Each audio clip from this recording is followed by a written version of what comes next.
Live from the 607, it's the Ocho Duro Parlay Hour, where we're talking everything going on in the world of sports. Join in the conversation on social media with the hashtag ODPH, because here we go. Instead of looking deep inside, every word I have to say, keep it simple. Welcome to an all-new edition of the ODPH podcast, better known as the Ocho Duro Parlay Hour. What is happening, everybody? Thank you so much for joining us this week. My name is Ken M. Joining me in studio, as always, you know him. He's the co-host. His name is Padawan J. Hello, hello, hello. And we have a special guest in the studio. You know him from such podcasts as the 3FN podcast, 607 TWS, The Wrestling Show. But you should know him most notably as our football expert here at the ODPH podcast, breaking down everything that is the NFL. And obviously, with what happened this past weekend, we had to bring him on the show. Family of the 607 podcast, alum, dare I say, no other intro is needed. Welcome back to the show, the one and only Rich. What's up, ODPH Society? Glad to be back. Glad to talk some professional football. Yes, because we have a lot to dive into the world of sports, and there's no bigger story that we need to break down than the fallout from the NFL draft. But if you want to talk about anything else that we do, like movies, TV, comics, pro wrestling, and more, Pad, where do they go? ODPHpodcast.com. Right on. You can swing on over there. Check out the TeePublic store where you never know when the sale's popping up. Great time to go get some ODPH swag. You can check out the Patreon link, one tier, $2 a month, and a lot of content on the way. The blog section under Parlay Points. The directory, which, Pat, how many providers are we on? Oh, 520,000. Sounds about right to me. The classified section, where you can find out more about the 3FN podcast, everything they're doing over there, Dragon Master Games, and so many of our other friends there. The links are all right there. It's boom. So simple. One click, one stop. There you go. The music section, where you can hear such great music as Brian Wolf, who's doing a lot of things down in Austin, Texas lately. Shout out the Robots, Floodlands. The list goes on and on. Basically, if it's anything and everything that is the ODPH, you can find it at odphpodcast.com. And always remember on social media to use the hashtag ODPHpod. As I alluded to, kicking off this edition of the sports show, we have to break down the weekend that was in the NFL because it was draft time, where teams had the chance to rebuild their franchise or set them back if they made a bad call, depending on where they went. So let us recap the top 10. Pad, kick us off. Yeah, so the number one overall pick was from the Carolina Panthers, who, as I think both you and I predicted, they took Bryce Young, the quarterback from Alabama. Rich, your thoughts on this? I mean, let's be honest. He was the consensus number one pick in the draft. I'm not necessarily a huge fan of his height. I mean, remember last year when we had Kenny Pickett, and he was his hands were too small. Yes. Now we have a short quarterback, and he's kind of a Kyler Murray type.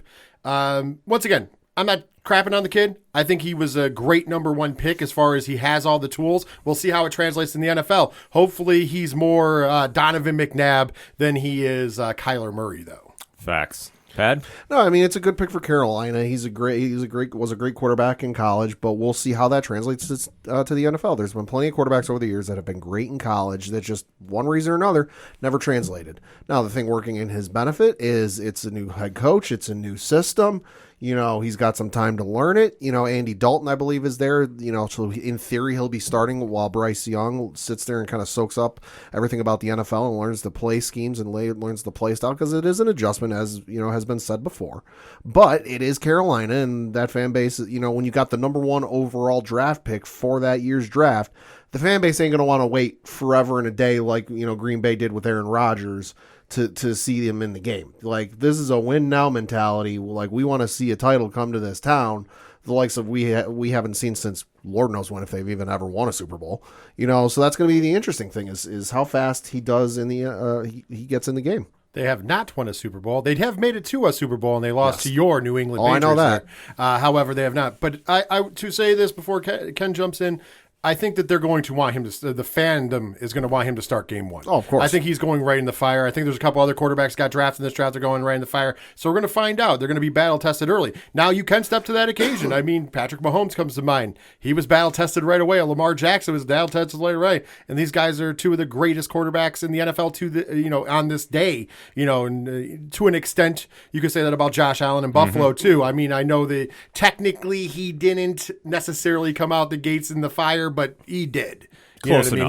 He was battled enough, but still, that's what you do. When you're to the number one draft, though, you got to show and prove right away, in my opinion. You're not going to get picked by a team that can afford to sit you if you're number one.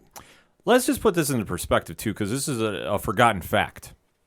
Carolina did not have the number one pick. This is true. They got it from Chicago. They traded up to get him. Yep. Right, but they weren't a great team to begin with. Right. But still, where I'm going with this is they were fully sold on him being their face of the franchise. Right, and I think it had been reported either the day before or maybe 2 days before that they were set pretty unanimously internally as drafting him number one overall. Well, if you're going to trade and give up as much as they did, you have to. Like, you have to say, this is our franchise guy for the next 10, 15 years.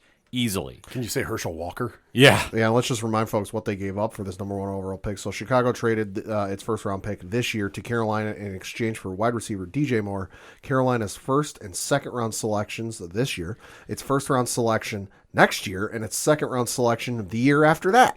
By the way, way to go for Chicago. They didn't need a quarterback. Yeah. No, they have their Justin Fields. Listen, he's proven enough to me that they need to build around Justin Fields. And I'm glad that they made that decision because there was a moment where they thought about taking the pick. Yeah. And I'm really glad that they stuck behind Justin Fields. And that vote of confidence, I think, can be repaid because I do see a lot of think about it. Justin Fields had nobody and he was still making stuff happen. Can you imagine if you put some people around him? Vastly underrated, in my opinion. He showed up, and he literally put that team on his back and literally almost got him into a playoff spot. Almost. Oh, absolutely. A couple of games go a different way. Yeah, we're talking a different story for them.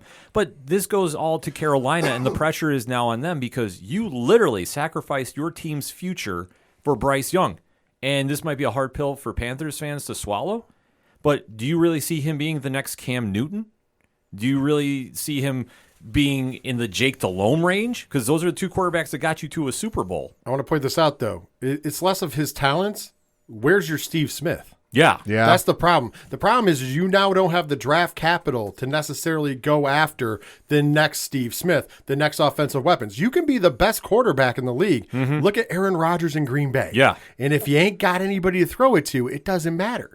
It really doesn't matter. And I'm not saying everybody he had Lazard still and when he wasn't injured and everything like that, but he didn't have that straight number one, receiver this last season in Green Bay. No Devontae Adams, and we saw where that led the Green Bay Packers. Well, and that's why if you're the Panthers, you have to hope you perform well and you're able to entice some free agents to come there in the offseason because as I just read with what they gave up in the trade, they're not going to, like you said, Rich. You have no future. The only thing, they're looking at their wide receiver core on ESPN.com, they've got Adam Thielen, who they signed as a free agent from Minnesota, but I'm sorry, he's not a number one guy. He's a number two, if anything else. They've got DJ Chark and then Terrence Marshall Jr. So I'm sorry, are any of those outside of Adam Thielen, screaming as an I need this guy in fantasy type of vibe? No. Well, the crazy part is they gave up more.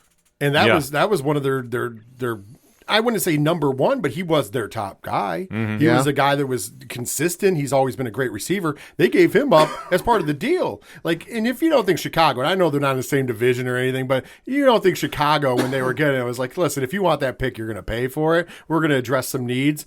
They knew what they were doing, and they were crazy enough to pay it because nobody else was going to pay it. I mean, I know that, it came out after the draft that the Raiders had contemplated it, but when they saw the price, they went, no, we're good. Well, and I think there's other teams as well, but we found out after the draft the Raiders were actually serious about it until they realized how much, Chicago wanted for the number one pick. And Chicago was smart about it. I think that they really took the time to weigh out the options here because obviously they could have kept the number one pick and done some things with it. They have enough needs on that team that would have helped. But with Carolina, and perception is reality. In my opinion, I think they panicked to really make a splash. Oh, yeah. They literally sacrificed the future on a guy that is great in college, but where did he play? Alabama. And when is the last time we had a great quarterback come out of Alabama? Not good, Right. Great. Right. You got to be beat. Exactly. Joe Namath. Maybe. To be He's honest, the last one to win a Super Bowl, I think. right? Yeah. But you take a look at the Starting, by the way. I'm not talking about somebody on the bench. I'm talking about starting. right. That's the issue, and Tua is the big question mark because obviously his season last year was derailed because of injuries. We don't know. Right. Like he could be the guy that was going to break the curse, so to speak. But you take a look at Mac Jones, good, not great. Yeah. You take a look at the other ones throughout the years, like AJ McLaren, I believe. AJ McCarron's not even in the league Hey, anymore. He's in the XFL. Man. He almost made the playoffs there. Yeah. But like that's why I say it goes back to scouts look at these players and really think like, oh, wow, they're the ones leading this team. Alabama, I know we rip on them a lot on this show, but let's give the Devils their due. That is a finely tuned machine down there. Let's be honest. It's the only thing that doesn't translate to the NFL is the quarterbacks. Yeah. Alabama defensively, all their defensive players come well, not all, I shouldn't say all because there's always outliers. But think about it. When you bring in a defensive player from Alabama that usually does well in the league, running backs from Alabama have done very well. Receivers from Alabama, Exceptionally really well. Really well. Some Hall of Famers, the very short time are going to be, from the University of Alabama. There's so many great things that come out. The offensive and defensive linemen are probably one of their biggest undersells. Like if you look at some of the best teams who have offensive linemen who are unsung heroes, and let's be honest, a lot of them come out of Alabama. Yes. Alabama has got Dante Hightower, retired just this offseason, one of our best linebackers we had for a good few years. Oh, yeah, absolutely. So Alabama produces everything but quarterbacks for the NFL, and maybe it's their system. I don't know. Oh, there you go. Got their last good quarterback. Ken Stabler. Had to look it up. Super Bowl 11 champion. All right. For the then Oakland Raiders. Thank you. Yeah. Yes. Joe Namath was technically before that. All right, fair enough. But it goes to show like there is a big gap. And especially under the Nick Saban era, we haven't seen a great Alabama quarterback translate to the pros. Well, here's the other thing. Nick Saban's not worried about translating things to the pros. Right. He's worried about winning in college football. And guess what? They do that very well. And like I said, and all these NFL scouts look at these quarterbacks and say, oh, wow, they're so great. It's like you really have to pause and think about it. Are they really the deal they perceived or not? If you're thinking about it, the first guy in question about Hall of Fame, I know because his career's pretty much running its course right now, is Julio Jones. He came from Alabama. He also is a Nick Saban guy from Alabama. He made a lot of mediocre quarterbacks look amazing. Yeah. You know why? Because he's Julio Jones. Yeah. Like he made a lot of mediocre quarterbacks look amazing in the NFL. Ask Matt Ryan. He got him a fat contract a couple different times. And we all saw what happened with Matty Ice. Not so great. But once again, when Julio Jones was in his prime, he hit a lot of that shit. And even last year when he was playing it was last year when he was playing for Tennessee, he made Tannehill look all right, and he's up in age there.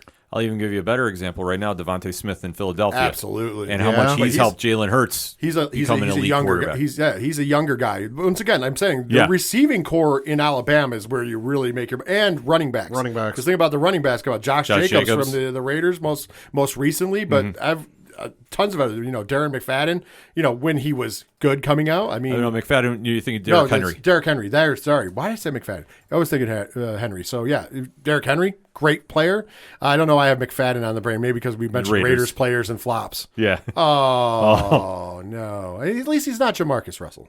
This is true. Yeah. But we'll have to wait to see how Bryce Young does. I would not have taken him number one. I understand why they did. But the fact that you went all in, like this is going to be something that weighs on your franchise for years to come. To close this out, I'm going to say it because I just mentioned the ghost of Jamarcus Russell. And I'm going to say this. As a Raiders fan, I remember this. When we took Jamarcus Russell as the number one pick in the draft, everybody can lie about it. Mel Kiper and everybody had him at the top of the board. Oh, yeah. Because the kid could throw 65 yards on a knee. And, whatever. Once again, usually the consensus number one pick is not as good as they should be. Now, I wish this kid well. I hope Bryce Young comes in and tears the NFL up. I hope he's the next great quarterback. I hope that we see a resurgence in Carolina. I mean, it's not my favorite team, but I just hope all of this because I like good football, as we all know. At the end of the day, though, how many number ones really pan out? Let's be honest. If you went by the number ones that panned out and the number ones that didn't pan out, it's more don't pan out. Exactly. Absolutely. And unfortunately, we'll see. And he's going to have to be compared to some really strong gentlemen we're going to talk about in a minute because I don't think he was the best quarterback in this draft. I fully agree with you. And I think especially now with the spotlight being on these players for 3 days because as the draft is broken down, Thursday night was round 1. Friday night was rounds 2 and 3, and Saturday was rounds 4 through 7, and based out of Kansas City. You have a lot of pressure on you with the eyes of the sport world on you, and now you're going to be unfortunately judged because of where you were picked. Yeah. And now the pressure is really on Young to deliver with Adam Thielen, who, let's face it, when you have Justin Jefferson across from you, you can make up a lot of ground. And Yeah. he also had stuff on Diggs. Thielen is not exactly a number one in my opinion. He's a very serviceable wide receiver, but are you going to put up those same numbers, and can you capture that magic that you had up in Minnesota with the rookie quarterback? There's a lot of question marks that are going to be haunting this team, and I'm hoping they prove doubters wrong, me included. I just don't know. Like sitting here now today, I'm just saying I'm just not sold on the pick. But next up was the Houston Texans, who took C.J. Stroud, the quarterback from Ohio State. Well, we'll start off by saying I think C.J. Stroud's one of the better one of the top 2 quarterbacks that was in this draft, and I don't think that Bryce Young was 1 or 2, and we'll get to the other one in a minute. C.J. Stroud's got a big upside. I did make the joke draft night to you gentlemen in our chat that I said I don't know if he's crying because he got drafted or if it's because he's going to Houston. I'm not quite sure. However, from what we're going to talk about in a minute, once again, this will kind of wrap up in a minute here. I think Houston's trying to win. Yeah. And I do think this is a good pick. I like his tools. Once again, I'm going to give it the credit, the benefit, the same thing I said about Bryce Young. We haven't seen him on an NFL field. Do I think he's better equipped on an NFL field than Bryce Young? Yes, I do. However, he's got to prove it on the field. And they're going to have a lot of questionable in the receiving core. I know they're going to probably try to get some guys in and all that stuff out there. However, I think you can't get any more rock bottom than the Houston Texans. So there's only one way to go is up. So I think the pressure is going to be a lot more lenient on C.J. Stroud going forward. No, I mean the pick makes all the sense in the world for the Houston Texans. They had a god awful season last year, 13-1. They had Davis Mills, Case Keenum, and E.J. Perry as their quarterback. So I didn't think they'd take a quarterback, but listen, that's why I'm not in the front office. It makes sense for them. It's clearly a win now mentality because ever since they came in the league, they've never had a lot of success, and you got to figure that fan base with how well the Asterisks are doing. You got the Houston Rockets who do pretty well every year. You got that football team sitting there since 2002 going, all right, what the fuck you done for me lately other than host a couple of Super Bowls? So you got to figure ownership and front office is going, all right, we need to change this culture now. And hopefully C.J. Stroud coming from Ohio State, and can bring a winning mentality in there. You know what they did? They had the most famous missed field goal of all time when they kicked the field goal in the stands for the number 1 pick. Yeah. That's what the Houston Texans have done. Oh, man. Where to go from here? Houston is just bad. So we knew they were going to take a quarterback. I was surprised Stroud was taken here. I really was. But he will be serviceable for Houston for what they need. The benchmark is very low because Houston is that bad that anything that resembles a possibility of being good is worth taking the shot. Stroud will definitely help, and especially they have not had a great quarterback since Deshaun Watson, and let's face it, since that whole fallout with him, DeAndre Hopkins and Bill O'Brien, and we'll just call it the mess in Houston. Yeah. When that debacle happened, that really set this franchise back, and they've never been able to recover. So now you're in a situation where you're rebuilding. Stroud could be the guy. He could be. I liked him better than who I originally thought they were going to take. So I think that he'll make an impact there. But I think for him, there's really, as weird as it sounds, there's no pressure on him because of where he got drafted. No. And I think that he can go in there, and if he fails, well, he's on Houston anyway. We'll blame it on the team. We'll blame it on this. Right. So he is probably walking into the easiest pressure number 2 spot in recent memory, in my opinion. Yeah. Yeah. I mean, like I said, I think that the bar is so low that it's going to be easy for him. Once again, though, I think he's got a big talent upside. Mm-hmm. Oh, I agree, too. Like, physically, I think he's going to do some things down there. He kind of reminds me, of somebody that can take over a game if he needs to. It just depends on what weapons he has around him. Right. If you're comparing him to somebody in the league, I think he's more like a Jalen Hurts kind of player. Thank you, yes. I don't think he's I'm not saying he's as good as Jalen Hurts for everybody out physical there. Tools, but though. I mean physical tools, kind of size, the way he plays the game, the way he sees the game. I think he's more like a Jalen Hurts. Once again, I don't think he's better than Jalen Hurts because, let's be honest, there's not many that are. Mm-hmm. He's got to be in that conversation. Should have been MVP of the league last year. I'm still on that horse. Jalen Hurts should have been MVP. I don't think we're debating that at all. No, I think that's a unanimous decision as far as 607 podcasts is concerned. But I think for Stroud, though, this will be an interesting test for him, especially if he can lead them somehow to like a 500 record this year. I think the draft pick will pay dividends. It's going to be the tools. Shit, even one game below 500. Hell, even something that they can just grasp onto. But it's going to be the tools around him. Hopefully they bring in some people. Next up was supposed to be the Arizona Cardinals. However, they traded that pick to the Houston Texans, so the Cardinals traded its first and fourth round selections to Houston in exchange for its first and second round selections, plus a 2024 first and third round selections. So Houston jumped right back in and wasted no time drafting Will Anderson Jr., linebacker from Alabama. Well, you know what, man? I'm going to tell you this. This is what I said about earlier. They got aggressive. I got to give it up to the Texans. You're trying to build a team now. You're not trying to wait a couple years in the draft. I understand they're probably going to still be rebuilding, but they're going to have to do some stuff during free agency as well. Guess what? You got to go to anchor in your offensive side and C.J. Stroud. And I'm going to tell you, Will Anderson, that's a great anchor on your defensive side. He's a linebacker that can change the game. He is definitely a big-time game changer. I was surprised that he was on people's draft boards lower. Yeah. Like, that was impressive to me that he was so low. And I have zero problems with the Texans coming up to number 3 and getting Will Anderson. If they can keep both of those guys and both of those guys can progress, keep your eyes on the Texans in the next 2 to 5 years on being a top-tier team. No, I mean, this was a great steal for Houston to jump right back in there almost immediately after. And listen, I've said it before, I'll say it again. Alabama, the last 10 years or so, has produced some great linebacker talent in the NFL. And you listen, like we mentioned with the Houston Texans record being god-awful last year, if you're going to give up a lot of points, you need to clearly do something to rework that defense. And I think adding Will Anderson Jr. is a great first step. This is a brilliant move. And I thought Houston might have gone for him if they didn't go for a quarterback at number 2. I was really shocked they traded back in, but I really think that they wanted to send a message to their fan base like, we're done being a joke and we're back to playing football and we're back to winning football. Anderson is a great fit for this team. Anderson is going to come in there and be the face of that defense, which they haven't had one since J.J. Watt, let's be honest.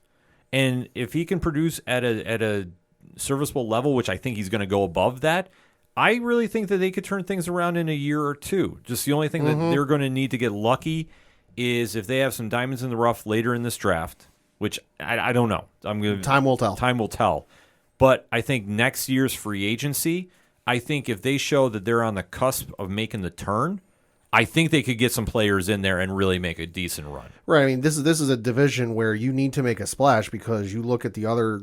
You got Trevor Lawrence down there in Jacksonville. You've got Tennessee trying to turn it around. You've got Indianapolis trying to turn it around. Oh, by the way, that's without mentioning all of the other quarterbacks in the quarterback stacked conference that is the AFC. Yeah. You know, this is a conference where defense is great and all, but you need a quarterback to lead you down the field to score points to keep up with the other team on the off chance that your defense can't hold up and can't stop the other quarterback because Josh Allen, Tua, Aaron Rodgers, Lamar Jackson, Joe Burrow, you know, Deshaun Watson if he's got his head on straight. Yeah. Trevor Lawrence, Russell Wilson, Patrick Mahomes, Justin Herbert, you know, Jimmy Garoppolo. Like, there's a lot of lethal dudes with arms in that conference. Well, I'm going to throw this is another reason why I like this double shot pick for them at 2 and 3 and trading up, because not only did they address that and have a quarterback in the helm that could be attractive to people coming into Texas, how the other part is the defensive side. You're right. You have a lot of guys, but you still need to throw a defense at them. And I think Will Anderson's a good piece to start off on getting that next level defense for that team. And once again, that's going to be an attractive piece for other people to want to come in the mix. And I think that they did really well there. I think that their first 2 draft picks and moving up for that here in 2 and 3 in this draft was perfect for them. They got the best of both worlds. Christ almighty, they needed to upgrade their defense. I pulled up their Houston Texans website, and it's got because the schedule hasn't come out yet, but I've got their list of opponents. Right. So their home games are the Arizona Cardinals, New Orleans Saints, Tampa Bay Bucks, Denver Broncos, Cleveland Browns, Pittsburgh Steelers, the Colts, the Jaguars, and the Titans.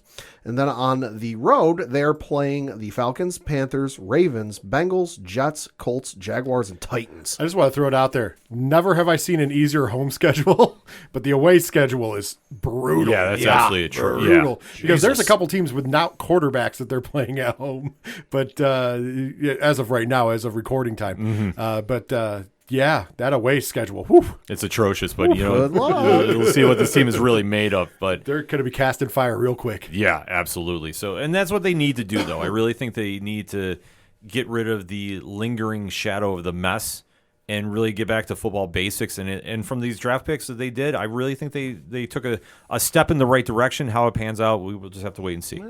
Yeah. Next up was the 4th overall pick, which the Indianapolis Colts took Anthony Richardson, quarterback from Florida. Oh, man, I'll tell you this. This was my favorite quarterback in this draft. I think that athletically, the physicality, he is the equivalent if you're going by this day and age of the new age Lamar Jackson. That's his upside. I'm not saying he's as good once again as Lamar Jackson. Right. I'm just saying his upside is Lamar Jackson. We'll get to a downside in a second because unfortunately, I feel bad for Anthony Richardson because he's going to Indianapolis, the most boring team, as we've talked about, in all of football. And you're bringing in an athletic mobile quarterback when you already have a great running back in Jonathan Taylor. So now they can just stack the line and blitz, and he's going to have to beat you with his arm. He can beat people with his arm, hence why I compared him to Lamar, because he does have an arm. He has a strong arm. He's very accurate as well. He's got a great build. So his upside is great. I don't think that he's in the right system. And unfortunately, take this for what you will, minus injuries, I think that unfortunately this could make him the next RG3.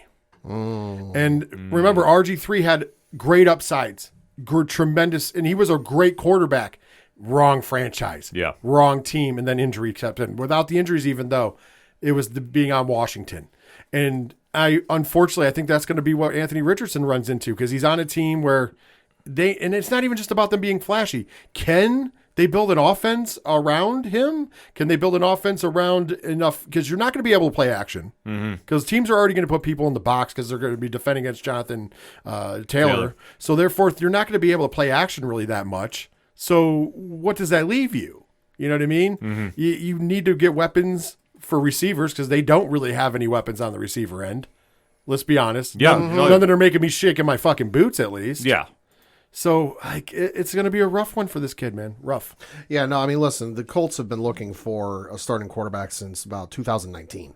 And that was when Andrew Luck left the team. You know, they've gone through Jacoby Brissett, Brian Hoyer, Phillip Rivers, Carson Wentz, Matt Ryan, Sam Ehlinger, and Nick Foles. You know, so, and they got lucky with Andrew Luck because they've been looking for a quarterback since Peyton Manning left years before. You know, so they're obviously looking for a quarterback. They've got Minshew Mania up there. They've got Nick Foles and Sam Ehlinger, which Minshew and Foles are fine, you know, for a season, you know, to bridge the gap, but they're not backups. Yeah, they're backups. You know, they're not the guy. So Anthony Richardson makes all the sense in the world for them to pick up. They've got the new head coach up there in Shane Steichen, you know, who was previously the offensive coordinator with the Philadelphia Eagles. They've also got a new offensive coordinator there who was previously the gentleman by the name of Jim Bob Cooter, Cooter, who last season was the passing game coordinator with the Jacksonville Jaguars. So new head coach, new offensive coordinator, new system. We'll see how it goes. I mean, for Anthony Richardson, a lot of upside, I think. Well, Coach Cooter had a good eye. I'm going to throw that out there. All joking aside, though, I think I'm going to agree with you that it was a great pick for Indianapolis. I just don't think it's the right pick for Anthony Richardson. Ken? I think it's the worst landing spot Richardson could have had because he's not going to have enough time to really develop because of the points Rich was making, too. I fully agree with him. Right. The fact you have a mobile quarterback and you're now having Jonathan Taylor, who's your all-pro running back, you're going to be having so many defenses stacking the box against you that you're going to have to make quick decisions, and you're not going to have that time to develop the speed of the NFL properly. And I think he's going to struggle, unfortunately, coming out of the gate. Indianapolis is not a flashy team by any means. We've already established this. We've already said this. They are the most boring team in football. Teams know unless they really open up the playbook and do something completely crazy this year, you know what you're getting out of them.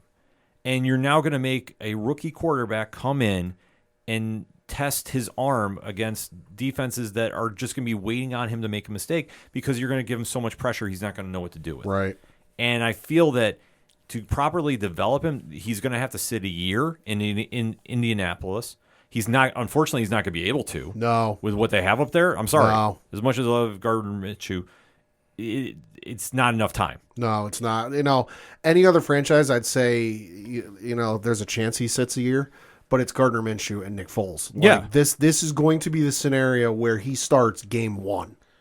So now that I've given you my professional view of this, I was also upset about the Anthony Richardson thing because He was my favorite quarterback in the draft. I think he's a tremendous quarterback. Also, if Indy doesn't take him, he's probably going to be the quarterback for my Las Vegas Raiders. Yes. Because we didn't take a quarterback because there wasn't any good ones available. That's right, I said it. You can quote me on Will Levis and all those other ones not being good. Oh, we'll talk about him later. We'll talk about that later. However, Richardson, because you know what? Seattle's not taking a quarterback. They're not. They have their quarterback. No. And Arizona definitely hasn't taken a quarterback after they just paid theirs a ton of money. So I'm like, okay, if we get past Indy, the Raiders are going to be in the Anthony Richardson fucking camp. And no. And see, the perfect fit there, and here's where I'm going to go in, and I'm not just a fan, it would have been a great pick for him in Vegas. You know why? Because he could sit behind Jimmy Garoppolo. Exactly. Because there is weapons there. Yeah. There is Hunter Renfrow. There is Devontae Adams there. There is Josh Jacobs there in the backfield. So therefore, he could have fit into that scheme a lot better, and if need be, could have sat behind Garoppolo for a full season. Yeah. If need be. That's what he needed to do. And unfortunately, he's not going to get that chance. No, because Indianapolis, let's face it, has been a little bit spoiled with having Peyton Manning for all those years, having Andrew Luck for a couple of years. And they were fortunate enough to win a Super Bowl with Peyton Manning. But that is a city that wants to see another title brought to that town, because clearly the Pacers aren't going to do it anytime soon. Hey. But they want to see another title, another Super Bowl brought to that town, and it's been far too long, and let's be honest, they're hanging too many participation banners in the rafters. You want to know what? I'm going to tell you this in closing before we move to the next pick. If they want any kind of football championship, they better seek an XFL or USFL team in Indianapolis, because it ain't happening anytime soon, brother. Ooh. Not wrong, though. No. In my opinion, I fully agree. And that's the sad thing, because Indianapolis is very solid. They're very old school. But Richardson landing there is not the person that's going to lead him there, unfortunately, because of the situation he's in. They're a team that doesn't have an identity. Yeah. And that's the problem. They need to find an identity. And maybe they can build one. Maybe we're all wrong. And once again, I'm going to say this again, but I mean this for every pick. If I'm wrong about a pick, I'm happy. I'm happy for any team, with the exception of the Kansas City Chiefs, that does well. I'm happy for any team that does well. And I'm hoping everybody, because I want to watch good football at the end of the day. Once again, and the Kansas City Chiefs only because they're a rival of the Las Vegas Raiders. However, I don't mind watching them do good either. I just don't get to root for them, period. I think we all have those teams. Yeah, you're a Dolphins hater. Oh, I fully admit that. And Padawan Jay's he's a Patriots fan. He's a hater of everybody. 31 teams. No. I don't really have anything against the Bills or the Raiders. There's a couple teams I don't like. Yeah, there's some out there. There's a couple. Probably Kansas City, right? I believe it is a team that plays in East Rutherford that's not named the Jets. That's one. Ooh, I think that's everybody in this room, though. That's one. Yes. That's because we're from New York. Team from Philly's another one. Ooh, really? Listen, I can't stand fucking Philly. Well, there was a certain reason they only mentioned Gardner Minshew. So, well, come on, Jalen Hurts is great. Yeah, but the thing is, hey, listen, I love Jalen Hurts. He led me to a fantasy championship. Yeah, you can't be mad about that. And you know what? And honestly, that's all Richardson's going to be doing in the next couple of years. Is he's going to have garbage time minutes because unfortunately Indianapolis doesn't have enough weapons around him to really see him grow. And I'm hoping he proves me wrong. I really do, as a Florida Gators fan, and I really hope he does well, but I think worst landing spot possible. They better get some weapons in there. So absolutely. This offseason is going to be telling. Yeah. There's already some pieces that fell, though, unfortunately. We'll talk about that later. Yes. Next up was the 5th overall pick, which the Seattle Seahawks took Devin Witherspoon, cornerback from Illinois. This was a great pick. Yeah. Listen, you've gotten, mind you, I don't know what, Pete Carroll is tapped into. He is a great coach, let's be honest. But I don't know what he's tapped into up in Seattle. But I know what I think. I think I know where he's going. I think he wants to bring back the Legion of Boom. Mm-hmm. And this is a great piece to start that. Very physical cornerback, not just a good coverage quarterback. This is a kid that can run off the edge. He can blitz. He can tackle in the open field. I mean, this is a great pick. This is pretty much the next generation Richard Sherman. Yeah. And I think that this was a great pick. I thought this was a tremendous pick for the Seahawks. And as soon as they made that pick, I just went, man, fucking Pete Carroll's putting together something special up there. Once again, I'm still not completely sold on the quarterback situation up there. Although, hey, go with the hot hand. I'm with him keeping his job. Mm-hmm. But I don't think there was anybody in this draft that they could have taken. Because you could have taken. I could have argued them taking Richardson. Yeah. I didn't think they were going to, but I could argue. Yeah, them you taking it. could see that. Or C.J. Stroud if he fell, I could argue that. However, which would have been nice because you could have sat him behind. After those pieces were gone, they did the best thing possible, and I think this is a great pick. Yeah, no, I agree 100%. This was a fantastic pick for Seattle. Their offense is pretty well set. Like you said, the only thing they might need to worry about is quarterback, but like you said, there's really not much there to like, oh, this is the guy you want to pick. You know, and on the other side with the offensive weapons, hello, DK Metcalf, Tyler Lockett, you know, and they eventually later in the draft drafted Jackson Smith, you know, from Ohio State, you know, which Christ all goddamn mighty, putting him on the opposite side of the field with DK Metcalf. Fuck. Well, think about it. That kid's going to be a slot receiver, Yeah. possibly. It's scary, you know, and then they've got Noah Fant at the tight end. So they're pretty well set on offense. Offensive line might need some tooling, but you can get that later in the draft. You don't need to take an offensive tackle in the first round, you know. So clearly, defense was going to be the focus there, and getting a guy like Devin Witherspoon is phenomenal. And I agree with you 100%. You know, Seattle when they were at their best was the Legion of Boom. It was nice when you had Russell Wilson and Marshawn Lynch there, but what won them those games? That defense. And that's what they're going to try and rebuild. I thought defense was the way to go. I was surprised they took cornerback because I thought they were going to take Carter. I did, but there was all that questions about him, so I get why he fell a little bit. But I really think that Carroll's going back in the bag and what got him there. And if you think about the Legion of Boom, they had great, you know, linebackers and defensive linemen. But what was the real selling point? The safeties and corners. And when you can find a player that's comparable to Richard Sherman, I'm all for it. No, I thought Witherspoon was a very solid pick. He was my number 2 cornerback on the draft, but still, I was thinking this is a brilliant move for them, especially because I agree with you. I think Carroll wants to get back to the glory days, and that glory days is centered around a hard-nosed defense that is not afraid to hit you. And that's what they're going with. Their offense is fine. Geno Smith has earned the right to have another full year. And then, you know, if it was a one-hit wonder last year, then they'll readjust in the offseason. But why try fixing it if it's not broken? Well, here's the other thing. They're playing with house money. Yeah. Because you give Geno Smith, he earned the right for the year, and he played his ass off, right? Here's the thing. He's also got some of the sexiest weapons out there. Yes. So you know how easy it's going to bring in a quarterback to Seattle? Yeah. Oh, yeah. Like, are you kidding me? Any free agent, if you have a free agent quarterback next year and you see Geno Smith doing bad, you know what? You need to worry about your quarterback because they're going to Seattle. Yeah. I put money on it. Oh, especially the numbers that Geno Smith's going to put up this year with those receivers. Any quarterback that thinks they're better than Geno Smith is going to look at those numbers and go, shit, I can do better than that.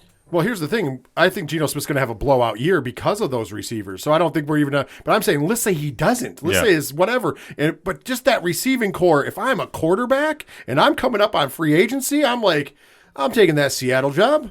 Trevor Lawrence on free agency yet? No, I don't think so. I don't even know who would be on free agency next year. But I'm just saying, you need to lock your quarterbacks down. If they have a 5th-year option, you need to lock them down because they're going to be eyeballing Seattle. I'm looking it up now. Yeah, I think you have to because if you have a quarterback that's on the bubble, if he wants to stay with your team or not, and especially if you've been in a situation, I just bring up Lawrence just because he's been in Jacksonville.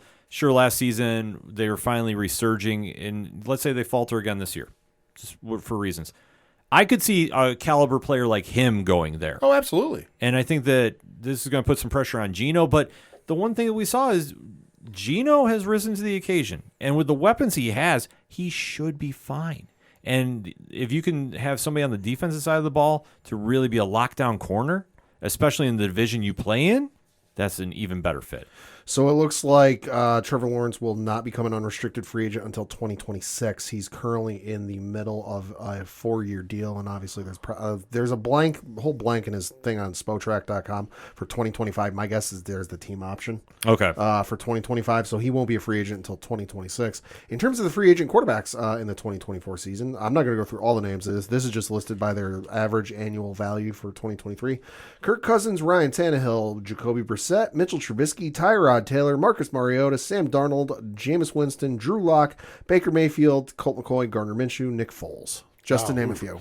That's not a good class. But I'll tell you what, there's also going to be a good class of quarterbacks coming out of college next year, too. Yeah, no, So, next year's class is a lot better than this year's. Here's the scariest thing that could happen. For some reason, even if Geno does really good and somehow Seattle stumbles and they get an early draft pick, oh boy. Yeah. That's going to be a dominant team again. Our friend Dog will be very happy. They will be dominant. The resurgence of Seattle is in full effect. Just when you draft somebody, I know we're not going to go that far, but when you draft somebody like Smith, and knowing that he's going to be your third receiver, and he never has to be a 1 or 2, Yeah. never has to be, because Metcalf and Lockett are just kind of locked into that position. It's gonna be. It's a good thing to have. Yeah. Hey, if you're a Seattle fan, get ready for a decent season. When we do the preview, I'm gonna tell you what, they're gonna be high on that NFC West list. Next up with the 6th overall pick, the Arizona Cardinals took Paris Johnson Jr., the offensive tackle from Ohio State. Yes, and they got that from the Rams through Detroit. Yeah. So that was kind of an interesting backstory. And listen, I'm going to be honest, they did need line. The thing was with Kyler Murray is he was not being protected at all. I mean, that's how he ended up injured. That's how, we ended up with they had some tools and offensive tools, and they should have been way better than they were. I'm glad that they addressed the line. Once again, they're not going to take a quarterback. Once again, I think all the good quarterbacks were gone from the draft, unless somebody really shocks us like a Brock Purdy that we weren't even counting on. Right. And that happens at times, hence Brock Purdy. But at the same point in juncture, I mean, it was what they needed. I would have liked to see them take Jalen Carter. I understand why teams were passing, but I think that I would have liked to anchor that line first if I was them. This is another team that I think missed the ball there. However, they did address a need. So, and speaking of a need, I think he's a great offensive tackle. I mean, offensive tackle is a hard position to play, and he's one of the best in college. So, good pick. No, yeah, it made all the sense in the world why Arizona picked him. Listen, Kyler Murray's known for 2 things: chucking the ball downfield in hopes that somebody's down there, and running his ass off because his life is on the line. And listen, that's great and all for the first couple of years you're in the league, but after a while, the tires start to wear out, and you're not able to do that no more. So better to stave off that portion of his career now and get an offensive line around him. So it made sense. Yeah, I mean, Arizona's just a puzzling team because they need help almost everywhere, and especially with a lot of uncertainty with Kyler Murray and whatever's going on with DeAndre Hopkins. There's just so many question marks you can do there. But the offensive line has been something that they have not had the best track record of fixing in their draft, so I'm hoping this works out for them.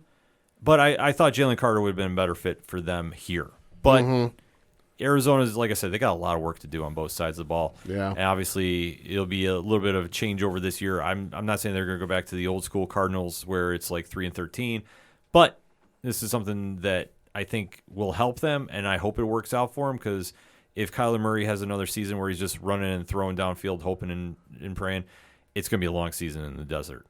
Just saying. Next up was the 7th overall pick, which the Las Vegas Raiders drafted Tyree Wilson, the defensive end from Texas Tech. Well, I will say this. Before we get up front, the Jalen Carter thing does not apply for the Raiders. Reason being is that we need to stay away from any trouble pick, period. If you don't understand, in case you've been living under a rock, there's been a lot of trouble picks for the Raiders. As a matter of fact, coming out the day that we record, Henry Ruggs has been sentenced to between 3 and 10 years for his DWI murder. So therefore, I think we need to stay away from troubled picks. And I'm hoping the best. I think Jalen Carter's going to work out just fine. But I was kind of like, guys there. I messaged Ken M because I was nervous, and I was like, this is where we're going to take that Will Levis guy, and I'm going to be fucking heated because we don't need to be touching a bad quarterback. So when we took Tyree Wilson, my first acknowledgement was I didn't know who he was because he wasn't a sexy name on the board. He really wasn't. And then I went, who's in charge of the Raiders front office these days? They're all former Patriots. They're going to figure out the non-sexy pick to take. Yep. And then I started watching film on this kid, and holy shit. First of all, he's listed as a defensive end, but he's really an edge player. So that means he can play outside linebacker. He can play defensive end. He's just a guy who gets the ball. If you run it, you try to get the pass, he's going to get your quarterback. He's going to get your running back. That's what he does. And he's fast. He's big and fast.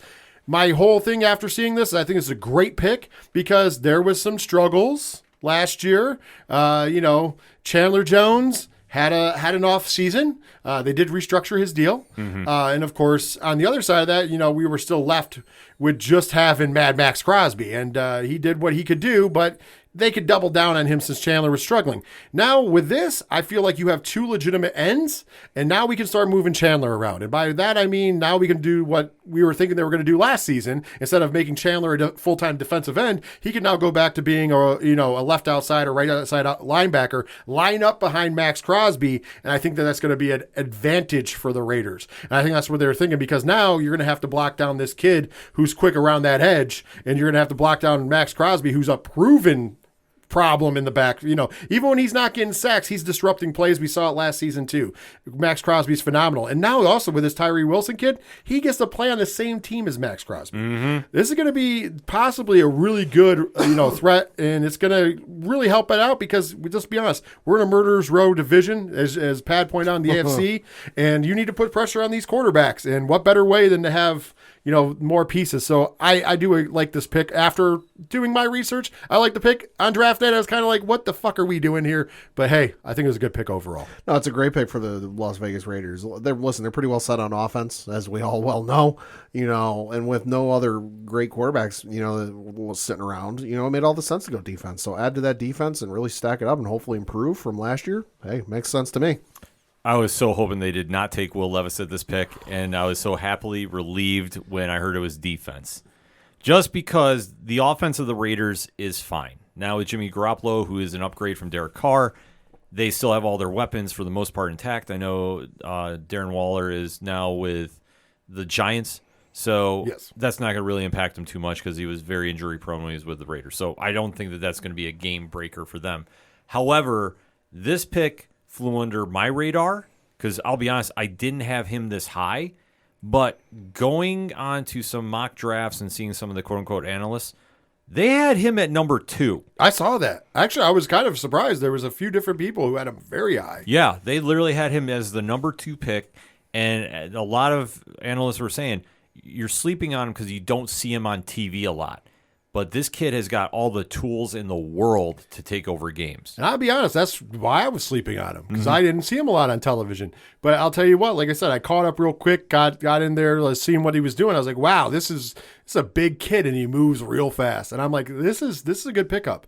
And like I said, I have faith in that front office now, because like I said, most of them came from New England. Yeah. And we understand that they somehow, they learned from the draft whisperer how to draft somebody that nobody's ever heard of and get the most out of them. I mean, let's be honest. It happens time and time again. I mean, unless you argue about the Belichick Mac Jones situation, but yeah. I mean, listen, Bill Belichick's known for 2 things: hoodies and obscure draft picks. That work out though. Yeah. That's none of them are, a lot of times they're not megastars, but they work out. They play. They play. Yeah. You don't have to be a megastar to win. That's the whole key. You got to be a winner. And I think that the Raiders reflect that with their picks this year. I think with this one at number 1, for them, Wilson is going to be somebody that they want to really shore up that defense, and especially him and Crosby getting pressure on the edge, so the Patrick Mahomes of the world are not going to have enough time to sit back and throw. The Justin Herberts, I think, are going to struggle a little bit. And then, Denver, let's ride. Enough said there. I will say this. I going on, because I know we're going to talk about some things briefly, but I'll say this because the Raiders said I'm not going to bring them back up again, because I think we had a decent draft, but nothing to write home about, if you will. Honestly, the only thing I think we really threw away a pick on, and I shouldn't say threw away, because I think the kid is good, is Trey Tucker. Wide receiver, picked him at number 100 overall. And the reason why is because we have enough fucking receivers. Yeah. He's like the 9th or 10th receiver on the roster. Yeah. Like, and I'm not saying like where he falls in the depth charts. That's just, we have 9 or 10 receivers on the Raiders. I don't think it was needed.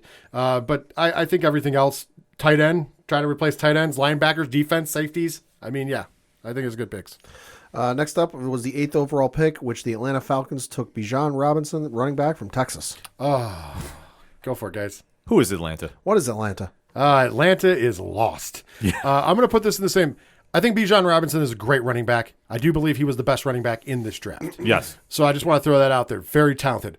Unfortunately, just like Anthony Richardson, I think he just ended up in the wrong program. Atlanta is a team that does not have an identity. And I don't think, and I'm glad they didn't throw out there and try to get a Will Levis just because there was a quarterback available. So I'll give them all the credit in the world for that. However, you don't have a solid quarterback. You don't really have a solid receiving core. You do address a running back here, but can you build the team around the running back? Mm-hmm. I just don't know. And their line isn't great. I feel bad for him, but I think he was the best running back, and I think it was a good pick. I just feel bad for Bijan Robinson. No, I agree with everything you said. It's the best pick Atlanta could make because Atlanta needs everything, including the kitchen sink. Quarterback, not great. Wide receiver core, and Drake London's there, which was the number 1 pick they had last year. So what's he done? And Kyle Pitts is there as their starting tight end, which was billed as a sexy pick, but what the fuck has he done since he's made it in the league? Sorry, not much. So it's great for him in that he's going to get a shitload of touches this first year. But will it even be for anything meaningful, or is it just going to be like half-yard, 1-yard gains? Yeah, we'll see. But it sucks for him, and we'll see what happens. Atlanta, yeah. I mean, like, in all honesty, We broke Atlanta, let's face it. yeah. 28-3. Atlanta still has got to get over that Super Bowl hangover that is still looming over this team. Robinson is a great running back, but when have we seen that top 10 running back take over teams and really in recent years? Like, it's kind of fallen off. You could argue Saquon Barkley. You could argue that. Yeah. However, the Giants weren't super good. Yeah. But that's the only thing. Like, I think the number 1 running backs in the top 10 haven't panned out over the years. And not saying Robinson is a bust. I don't want that coming off that way. Because if I'm not wrong, Derrick Henry was round 2, right? Yeah. He wasn't a first Something rounder. like that. I don't Yeah. believe it was first round. He wasn't. I don't think he was a first rounder at all. And I know he wasn't a top 10 pick either. Yeah. I definitely know that part. So you can't even say Derrick Henry. Right. He's the last running back. Well, him or Jonathan Taylor, last running back to like change a team. Mm-hmm. Not in the top 10 though. Neither one of them was in the top 10 though. Right. So I think for Atlanta, they're scrambling to do anything to be relevant. And obviously, you take a look at their quarterback situation or lack thereof. Yeah. So you're putting in a rookie running back that the teams don't respect your quarterback. What do you think they're going to do? They're going to load up the box because they know that you're their only saving grace on offense. I think he's going to struggle. I really do, until they can get a competent quarterback to run this team and be successful. And if they don't get it, I'm sorry. Like, this is going to fall the way of the Kyle Pitts pick. Like, sure, at the moment, yeah, best offensive player available. But long term, jury's out. I've seen some teams have some issues after losing a championship in multiple sports, but guys, it's been 6 years. Yeah. Like, it don't usually take 6. It's weird. I'm not saying like, oh, they have to get back to the Super. No, just to be even competent or make a run in the playoffs. They haven't done shit since they lost to the Patriots in the Super Bowl. I'm going to be honest here. If I was Atlanta with this pick, it's going to sound really bad. I would have either gone defense, and taken the best available, which would have been Jalen Carter, or I would have, and it's not a sexy pick. I'd have picked an offensive lineman because there's a couple good ones in the first round. They went in the first round. The thing of the matter is with Bijan, he probably wouldn't have been drafted till later in the first round or second round until the better teams would have picked him up. I know that he would have been a great pickup for your Buffalo Bills, Ken. But here's the problem. You're Atlanta. You are in a perfect position to possibly win the Saquon Barkley fucking heist of next year. Yeah. They will have the actual stuff to have the cap space, everything, to bring in one of the best running backs in the league, proven one of the best running backs in the league. And we know that's happening because he's so pissed off about the Giants and how they treated the whole situation with him and tagging him that I don't think that relationship's going to be repairable. And I think he's good as gone. Yeah. And I don't even think a championship will change that. It's hard to say. I mean, the Giants look like on paper they're stepping in the right direction, but I agree how they handled that situation. You don't know how that's going to react, and I could see Barkley walking. I really can. I mean, sure, winning is the ultimate Band-Aid on wounds, but that one's a deep one. I'm going to say just short of a Super Bowl.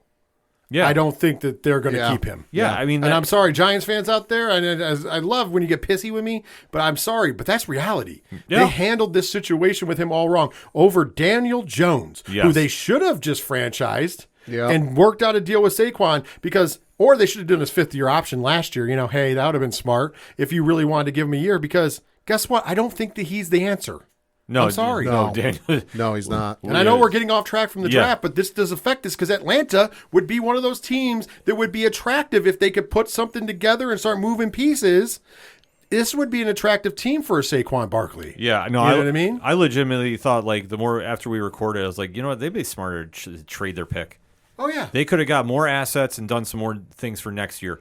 Because right now, sure, he's going to be the big fish in a small pond because, unfortunately, there's nothing on Atlanta that scares you as an opposing team. Nope. Nothing. I'm sorry, Kyle Pitts, great tight end, could be. Yeah. Who's going to throw the ball? But exactly, who gets him the ball? So that's the whole thing. He had okay numbers with Matt Ryan, and he had even worse numbers with whoever was quarterbacking last year. Exactly. What, Desmond Ritter? Marcus Mariota. Whoever, question mark. Yeah, There's I honestly 15 can't remember. quarterbacks.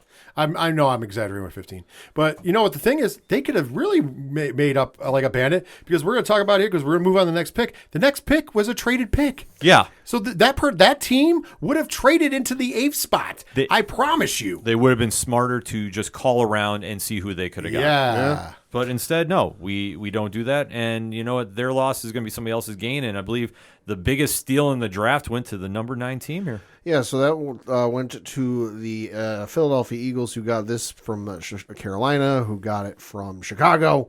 And the Philadelphia Eagles selected Jalen Carter, defensive tackle from Georgia. Side note, Philadelphia loves them some Georgia players, don't they? I was going to say, the thing came out. The offense of the Eagles powered by Alabama. Yeah. The defense powered by Georgia. Yeah. The two top tier NCAA teams of probably the last decade, I think, that they're the two teams that have been on top, let's be honest.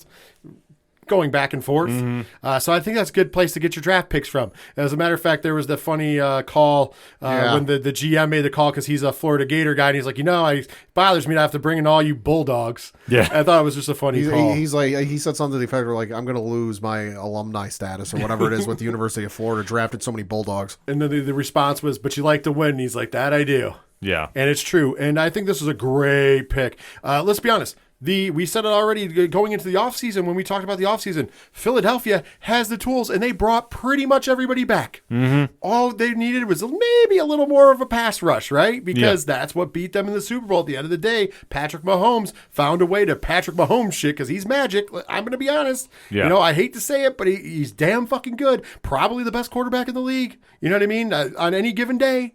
I thought Jalen Hurts should have been the MVP, not him last year. Look at the numbers, and numbers don't lie. Hell, look at the Super Bowl numbers. Jalen Hurts destroyed him in the Super Bowl. Mm-hmm. Yeah, I know that they didn't win, but look at the numbers. Numbers don't lie, right? And that's what the MVP should go by. But here's the thing. They came in, they got aggressive, they moved to the number 9 spot to get Jalen Carter because they wanted a pass rusher, and they got probably the best pass rusher in the draft and one of the best defense and probably the best defensive player in the draft. And like I said, there's reasons why I think other teams passed on him. There's been some issues. However, I think in Philadelphia, they can run a flyer on him. Also, they've got a lot of veterans on that squad that can take the young kid under his wings. And even even some of their kids, if we call them kids, are 3-4 years into the business. There's some younger guys, but their main core of guys have been in the league. They've been to the dance. They've been to the Super Bowl. Yeah. Here's the thing. If you're Jalen Carter, you just won the lotto. You got drafted by the team that went to the Super Bowl. They moved up and got you. And on top of that, they're a team that I have to say, as of right now, is heavily favored to return. Mm-hmm. If you ask me right now who my picks to go to the Super Bowl is, the AFC, I'm like, flip a coin. There's 5 teams, that could go there. And obviously you can't ever count Kansas City out, but there's 5 teams, easy, if not more, that you could see going to the Super Bowl for the AFC right now. Yeah. In the NFC, the Eagles are a team beat. I'm throwing it out there. I know there's a lot of non-Eagle fans. Sorry, guys. Until proven otherwise, they brought back all the key pieces. That team's going to be dangerous, and they've added a pass rusher. Jesus. Yeah, no, this made all the sense in the world. Like I said, for a couple other teams, they did not need anything on offense. Hurts, A.J. Brown, Devontae Smith, Dallas Goedert, on offense. Oh, by the way, you didn't even mention they traded with Detroit for DeAndre Swift. Oh, yeah, I forgot about that. Yeah, so they added a running back. So they're pretty well set on offense. So it made all the sense in the world for the Eagles to take somebody on defense. I forget, I think it was like Stephen A. or somebody on First Take. It was wild to say that, like, this team just lost the Super Bowl, and they still managed to trade their way into the top 10 of the NFL draft and get an absolute great pick. It's insane. Yeah, think about it. They got 2 first-round picks, too. Yeah. Then both from Georgia. Nolan Smith, defensive end, on top of Jalen Carter. Because I know we're not going through the whole first round. Think about that. Yeah. They took one of the best defensive ends in the draft out of one of the best college schools, and they took the best defensive player, in my opinion, both teammates, and now you have a rebuilt fucking defensive line in the first round of the draft just being in the Super Bowl. Yeah. Yeah. That never happens. 10 players got taken from the University of Georgia. I think 9 of them went to Philly. Yeah, I'm not surprised. Well, yeah, just in this draft alone, we had 3.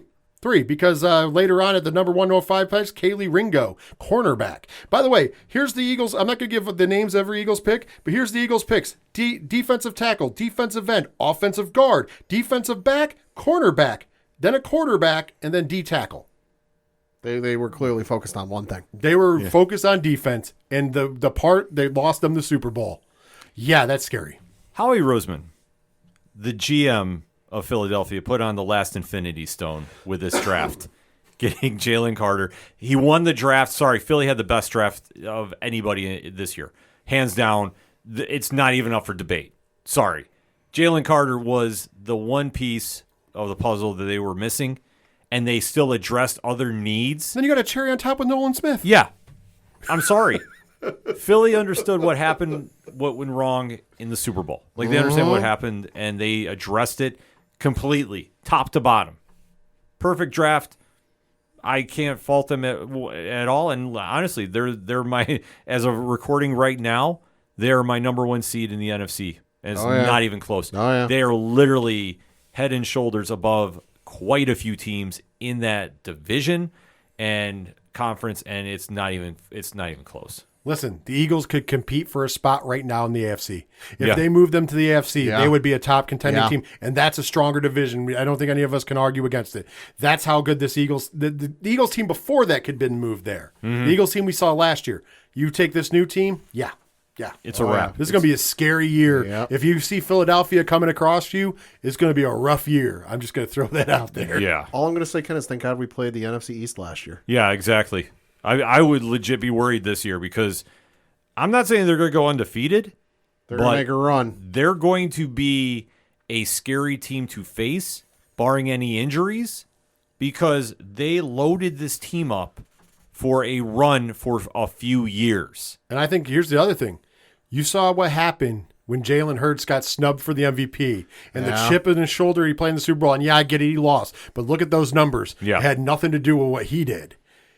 Can you imagine next season when he goes, okay, we lost the Super Bowl on top of it.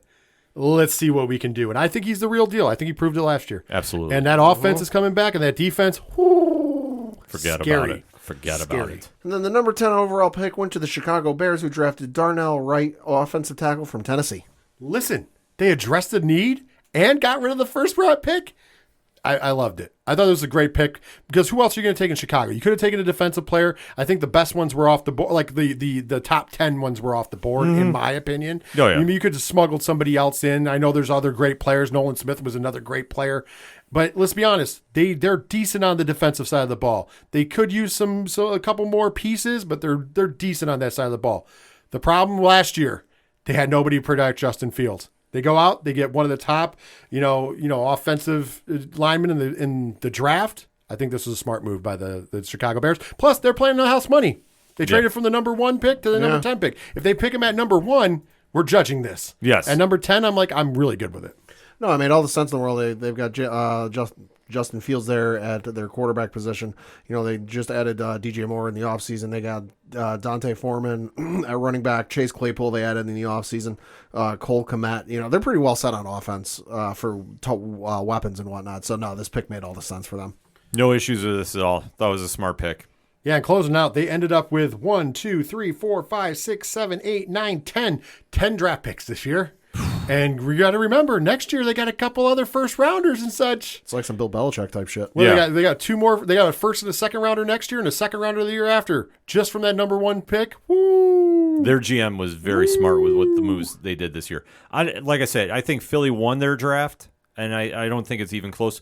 But if we have to say, what other teams was very serviceable, I thought Chicago was. Yeah. I really did. Yeah. The only team I thought did a really bad job with their draft was Detroit. I thought that they could have been smarter with a lot of their picks, especially the whole deal with DeAndre Swift was kind of odd. The weird part is you trade DeAndre Smith. Swift. I said Smith. Why am I doing whatever? But you picked up Jamar Gibbs at the number 12 overall pick. Yeah. So you take an unproven, and I mean, Alabama running back, good running back. But once again, unproven over a proven commodity. Yeah. I just didn't get that portion of it. But hey, But more to Philly, I guess. I guess Detroit's just trying to help Philly. Just like last year, for whatever reason, they tried to help Minnesota. Yeah. So it's a weird reason that Detroit's in, because think about it, when they took Hutchinson out there to fucking Minnesota in the same division, and they win the division because of it. I think I figured out why they traded him. Contract year. Oh, he's an unrestricted free agent after this year. But then remember when we were talking about teams that I think, and to go into your point, and by the way, the NFL.com gave them a C+, so that's pretty low for the NFL.com. They try not to douche on anybody. But they then take a linebacker with a number 18th pick, Jack Campbell out of Iowa. They come back in the second round. They have 2 second-round picks. They take a tight end and a defensive back. They then come back around in the next round and take a quarterback. And then they finished out by taking a D tackle, an offensive guard, and a wide receiver. They took a little bit of column A, a little bit of column B. They weren't really improving the spots that they needed to improve. They were just taking pieces. Yeah, well, why would you not just go solely in on defense when your offense was one of the most highest scoring offenses in recent memory? Like, let's not forget this. For a good stretch of last year, they were the number 1 offense in the league. They just couldn't close. So, like I say, their moves are very puzzling. You wanted the biggest head scratcher that I have.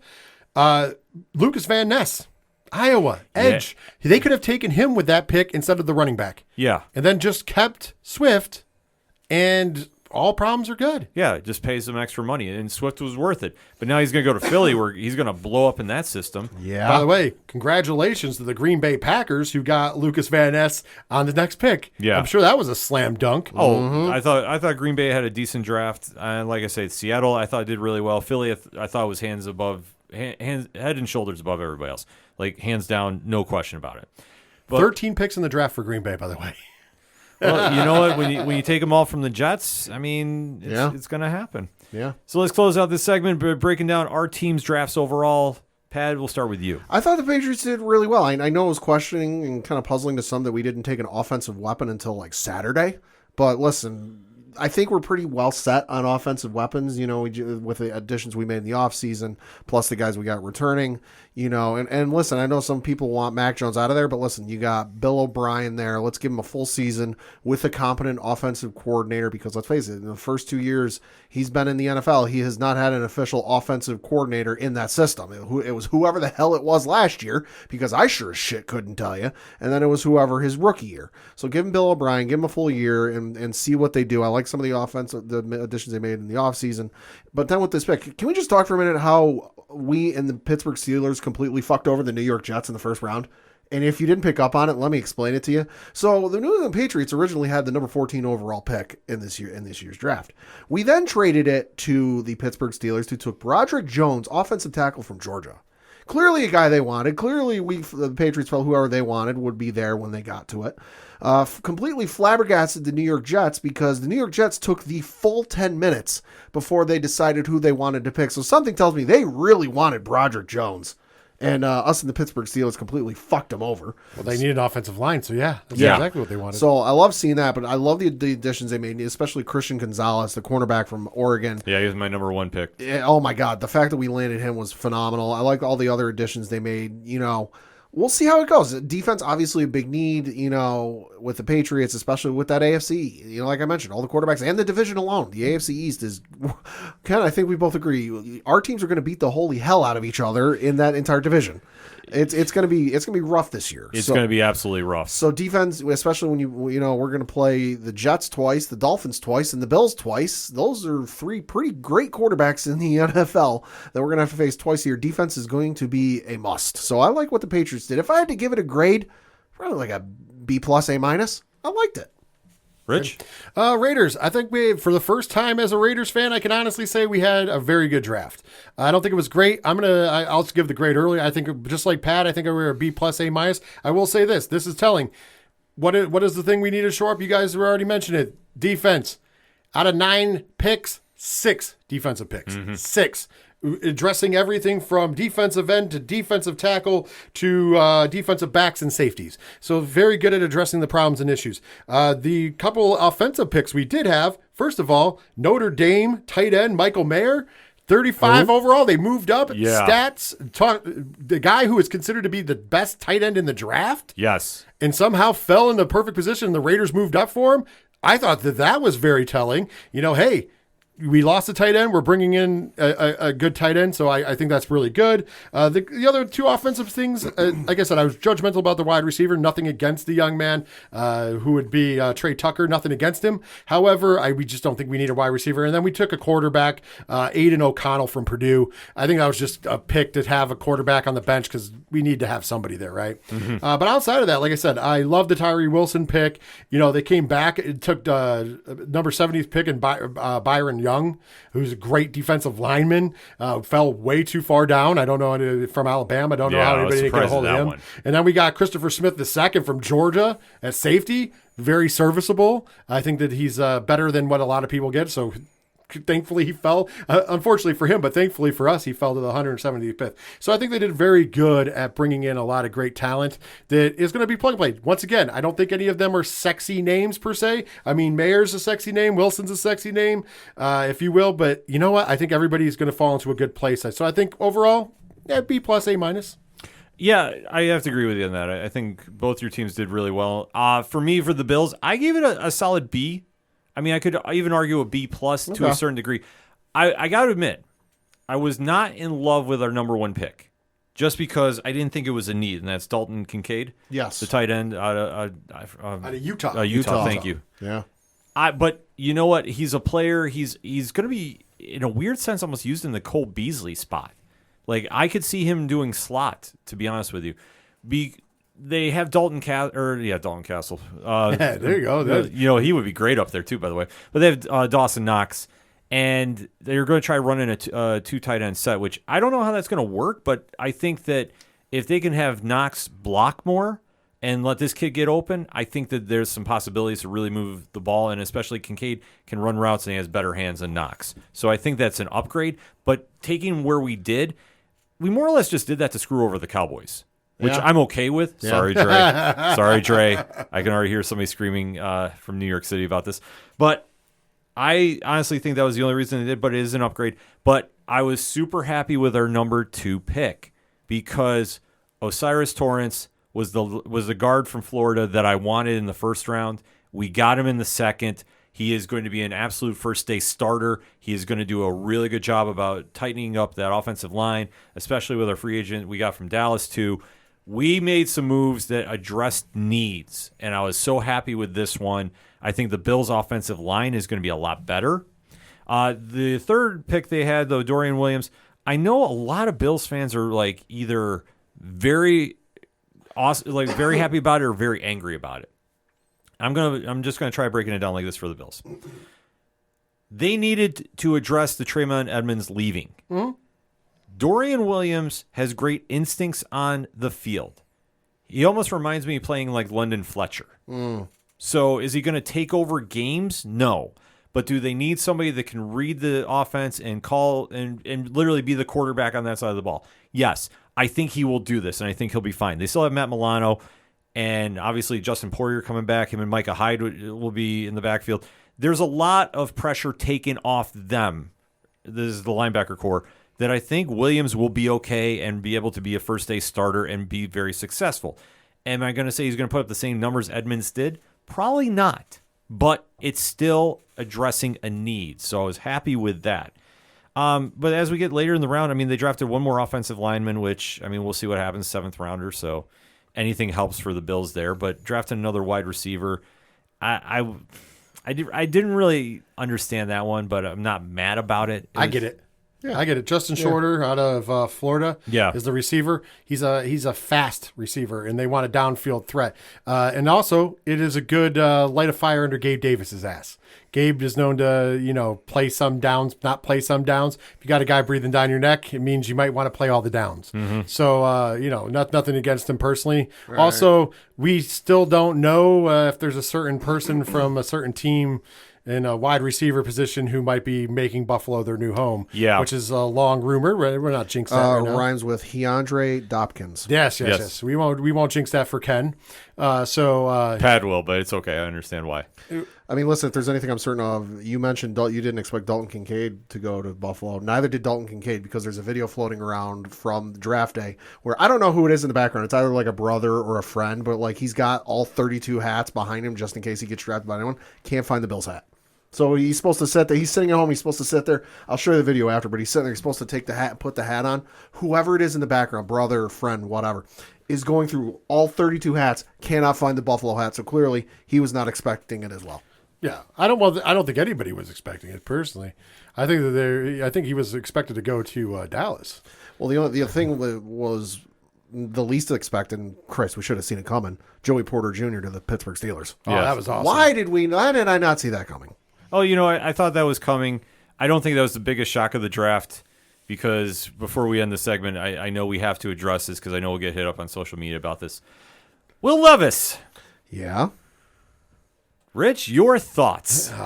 Man, I didn't like him in college. So I was surprised that everybody had him going so high, to the fact that on their boards, to the fact that he was invited. And it was just kind of funny to watch him sit there all of day. And I'm sorry. Sometimes you have to enjoy other people's pain. Pad? Oh, so in the 39 career games, he has completed 479 passes on 738 attempts. He has a completion percentage of 64.9%, 5,877 yards passing, 46 touchdowns, 25 interceptions, and then he has 742 rushing yards with 17 rushing touchdowns. They're not bad stats, if you're just looking at it from a statistical perspective. But we also have to remember, a bulk of those are at the University of Kentucky. And what is Kentucky known for? Basketball. Basketball. They're not known for football. So I'm not surprised he fell. This made all the sense in the world to me. I'm like, well, yeah, he's from Kentucky. Kentucky, not known for football players, Unless you're explosive and you're bringing Right. something that you're not going to be, no. So the fact that he got invited to the green room was surprising to me. The fact that he sat there until day 2 and decided to stay at his hotel or fly back or whatever the story was, there was some story about what he did for day 2, did not surprise me. When I saw him, I instantly thought Bo Callahan from draft day. I'm sorry. Like, it's nothing against him personally, but Pat hit it right on the head. When you come from a school that's not known as a football conference and you don't really play top-notch teams such as the SEC. And oh, by the way, because I'm looking at his stats, he was at Penn State for 3 years and left. Yeah, I mean, it's a situation where he falls into that prototype that GMs love in the NFL, but it doesn't pan out. Mitchell Trubisky is prime example of it. Sorry, but it's true. Yeah.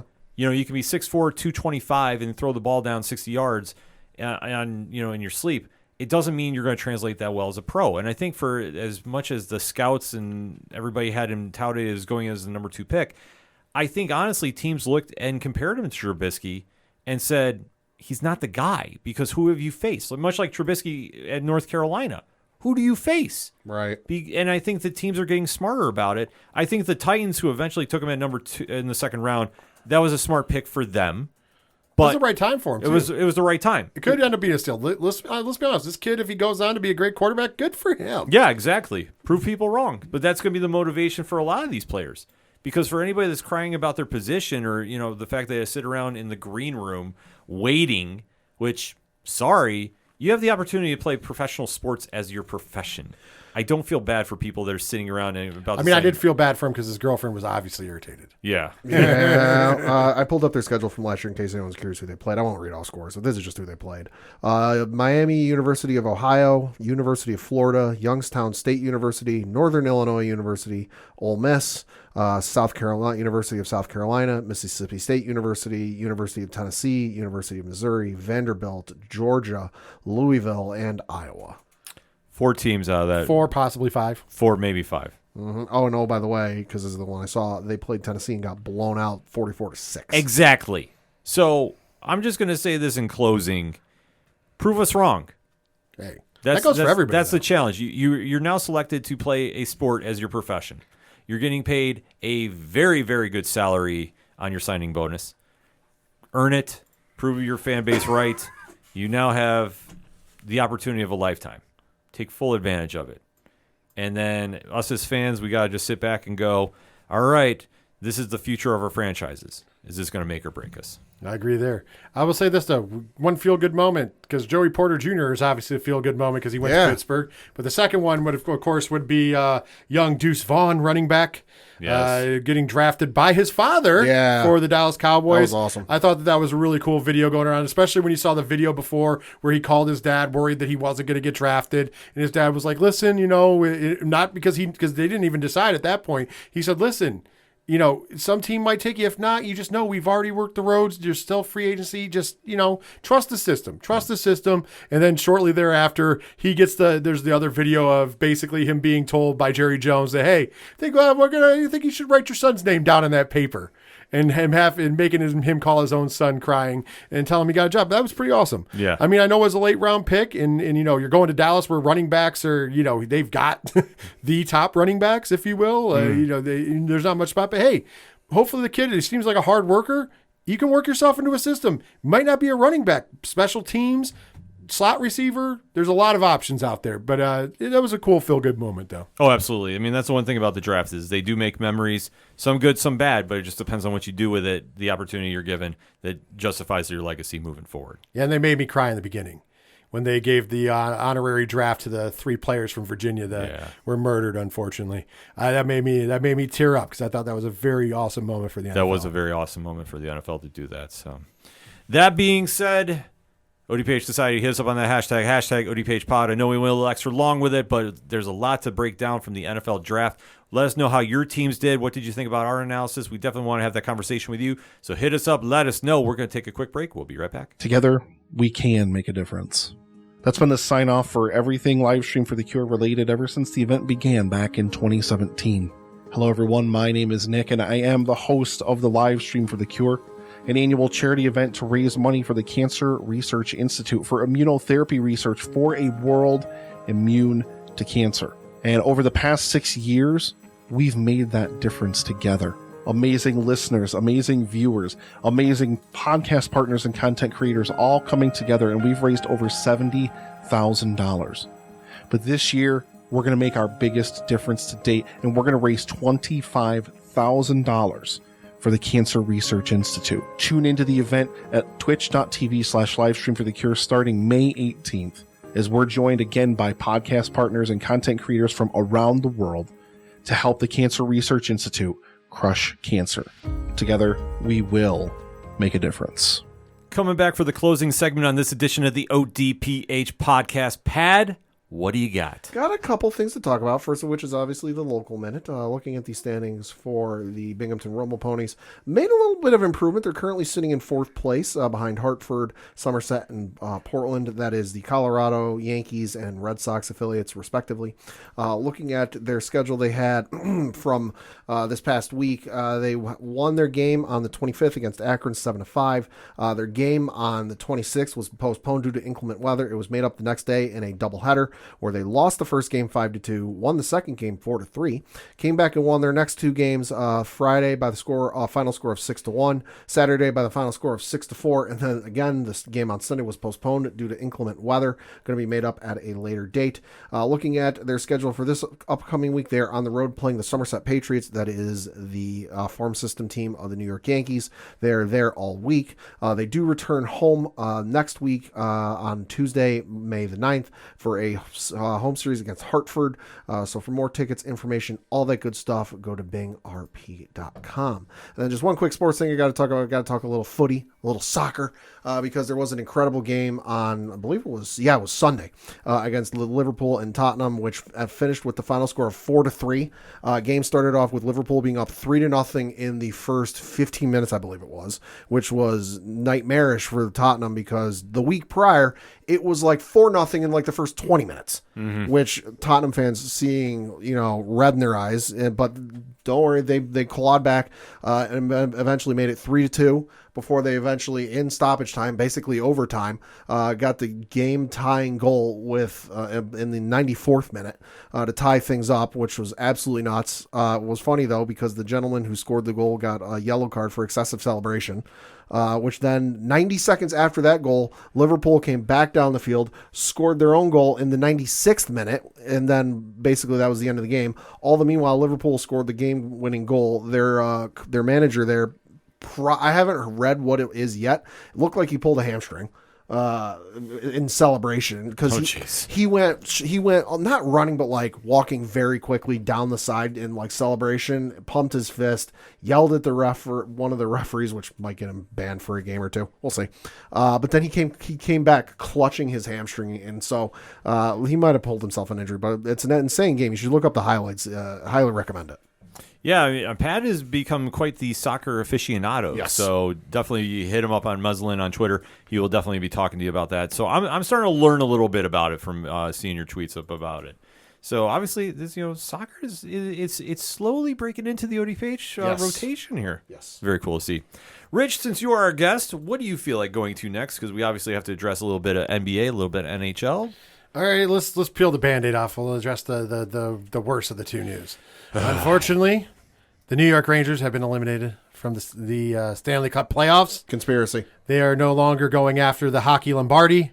No, This is not acceptable. I demand a recount. Unfortunately, they did it to themselves. Mm-hmm. They weren't favored in this series, so going to a Game 7, I'll give them kudos for that. But unfortunately, lackluster defense, lackluster offense led to an early exit from this year's Stanley Cup playoffs. The only solace that I take is at least we are not Boston Bruins fans, because the Boston Bruins, who have the greatest record in regular season hockey, were defeated in 7 games by those pesky Florida Panthers in one of the greatest Game 7s that you will ever see. And listen, all kidding and joking aside, there is nothing in the world of sports better than playoff hockey. Yes. Nothing. I mean that wholeheartedly. Even though the Rangers are not in, I will still be watching games because this is some of the best stuff. Where else in any sport do you see things go to a game? Where do you see a team that is the number 1 seed playing the number 8 seed up 3-1, drop the final 3 games, first of all, to lose the series? Yeah. Secondly, in that game, coming down into the final minute, up 3-2, to give up the game-tying goal with less than a minute left, and then to lose in overtime. And once again, this is not shots at the Bruins fans or Bruins as a team. Nothing against it. You're not going to be able to take away the regular season record. But the fact of the matter is, only in hockey will you see this, and it was super exciting. So although I am very upset that the Rangers are no more, I am super excited for the rest of the Stanley Cup playoffs. I was not watching that game. I was hanging out with my girlfriend, and we were watching some TV. And we finished watching an episode of whatever it was we were watching. I forget what. And I'd seen that the game got tied, and I was like, I need to see how this ends, because I kind of explained to her what was going on in Boston in the regular season and how good they did and just everything else. I'm like, if they lose, I need to see this. And then they lost. I couldn't believe it. Ken can affirm this. I was watching the game and messaging him like it was a Rangers game, because me and Ken will message back and forth during Rangers games, including goal. Yeah. Even though we're both watching. But I was messaging him like it was a Rangers game, because I was like, the Panthers can do this. Like, they were up for a while, then they went down. I'm like, oh man, the Bruins are going to come back. And then that ending is coming, and I'm like, this is amazing. It's great. There's no other experience in sports that you will feel like playoff hockey, like Rich attested to. I've gone to Rangers games at the Garden during the playoffs, and it's one of the most magical sports experiences I've ever seen. The intensity, the pressure, the history of the game is just amplified to a degree that you have to experience firsthand, like whether you're watching or whether you're in person, like watching on TV. I'm sorry. The Bruins-Panthers series shows why the regular season doesn't matter. A team just has to get in the playoffs, and everything's reset, and you have literally one shot to go to advance. You have to win your series. Boston had the greatest regular season in history of hockey, but they couldn't close. Florida played with house money and scrapped. Like we always say when we talk UFC about scrapping, they fought every play, every face-off, every chance they had to stay relevant in this game, and especially this was one that they should have lost outright. But Boston did not close out. Florida showed a heart of a champion. It was absolutely one of the most wildest scenes I've ever seen in sports. And just to go, further with this, Florida has a chance to run a deep drive into the playoffs, because we forget last season they had the best record of all hockey. And also, ironically, last season they exited early from the playoffs too, with the best record in hockey last year. Yeah, so the regular season, like I said, doesn't really matter. It just depends on what you do when you get in there. Now on to the Rangers. This series gave me flashbacks of a very, very bad time, and this is when Henrik Lundqvist was carrying the team on his back. Single-handedly. The offense did not show up. The defense was lackluster. And I don't know what happened between games 2 and 3 of this series, but the Rangers forgot how to pass. And some of the most atrocious and apprehensive skills were being displayed by them. Wide open passes from Adam Fox and Patrick Kane missing their intended targets, or just simply whiffed on by Panarin, where we should have literally swept this team. But we had a rookie goalie come in for the Devils that everybody was anointing as the second coming of Martin Brodeur. Listen, nothing against Akira. He has not proven that he is the second coming yet. The Rangers did not show up with that offense until Game 6, where, guess what? They finally broke down a Devils team, and they should have stayed on that format. But New Jersey, to their credit, stepped up when it mattered. Game 7, they implemented their will. Adam Fox had one of the worst games in recent memory. Shesterkin played out of his goddamn mind. And if anybody was blaming Igor for their loss, I'm sorry, I'm not having that conversation with you. He did everything in his physical power to win that game. But when you're letting up goals on a power play that you should be running down the ice, you get your pocket picked, and literally the guy is dancing around Igor at the front of the net, and he has to make a decision, slide or jump in front of a puck, and he has to make a wrong decision because he doesn't have anybody knocking this guy on his ass. You set up the formula for a disaster. What they did in this series, they need to go back to the drawing book. They need to go reassess their lines. And I am not doubting, not saying I'm wishing this, but I'm not doubting they make some moves this offseason. Some people are going to be leaving the Garden. Probably. And it's a sad thing to say, but this team was built to win now. They have to reassess. And Chris Drury in the front office is really going to have to take a hard look at this team, because you need to get people that are going to score in the playoffs in the postseason there. Well, the bad part is we have all this young, good talent on the team, and we're still going to these stars that we brought in, and none of these stars are performing. Panarin, nothing. Yeah. Literally 0 points during one. He had a secondary. He had a secondary assist. a secondary. Okay, sorry, 1 point on a secondary assist. Which I think that's just. Listen, I hate the secondary assist. you showed it's either up. a primary or it's nothing. That's I'm a sorry. participation Right. trophy. It's like in the NBA, there's no such thing as a secondary assist Yeah. for good reason. So yeah, he got 1 point off of a bullshit, ruling. Anyways, no real goals, nothing. Zabinajad, 1 goal. 1 goal. The In entire 7 games. 7-game series. I do believe Kane had no goals, 0 goals, or did he have one? Yeah, like 1 assist. He had 1 assist early on. Or he might have had a goal. He might have had a goal early in the series, but nothing Yeah. at the end when it mattered. No. Nothing at the end when it mattered. He looked lost. He looked lost on that power play. We had basically Kreider. Yep. That was it. And then like the young kids. I mean, Goodrow's not super young, but Barkley was doing a great job. Lafreniere was playing his ass off. Yeah, he was trying. He didn't get much of the pucks because nobody could pass the damn puck. Yeah. But he was playing his ass off. All the young kids were out there playing their ass off. Capo was trying to do what he could. Like when they reunited the kid line, it gave him a spark, but it was too little too late. That's the problem that the Rangers have to figure out, because this is literally Henrik 2.0. And that era, and listen, if anybody is questioning the greatness of Henrik Lundqvist, he took this team with no offense to the Stanley Cup Finals. It is, but it isn't, because he didn't have options. Right. There's fucking options, and these guys just aren't taking advantage of it. But right. We have all the talent in the world. Those people would kill for one of those guys. Just one of them. Yeah. Yeah. We have all of them, and none of them showed up to the playoffs. Yeah, What are you doing? exactly. What are you doing?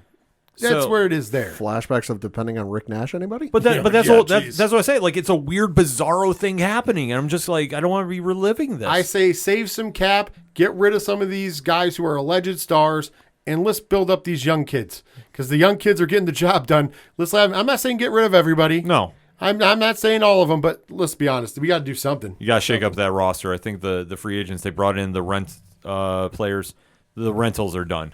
Yeah, let's So- talk about the NBA now. Yeah, let's switch to happier topics. Like those New York Knicks. Yeah, second round for the first time in like a decade. 10 years, yeah. Yeah. 10 years, the pain is gone, so to speak. I mean, obviously, anything after this is a win. Right. Yeah.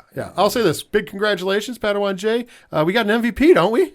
Yes, we do. Joel Embiid of the Philadelphia 76ers won MVP. Well deserved. He did. He deserves it. He's like, you're talking about a guy who is a game changer. He's a game changer. Thankfully they made it to the second round without him. Yes. Yeah. By the skin of their teeth.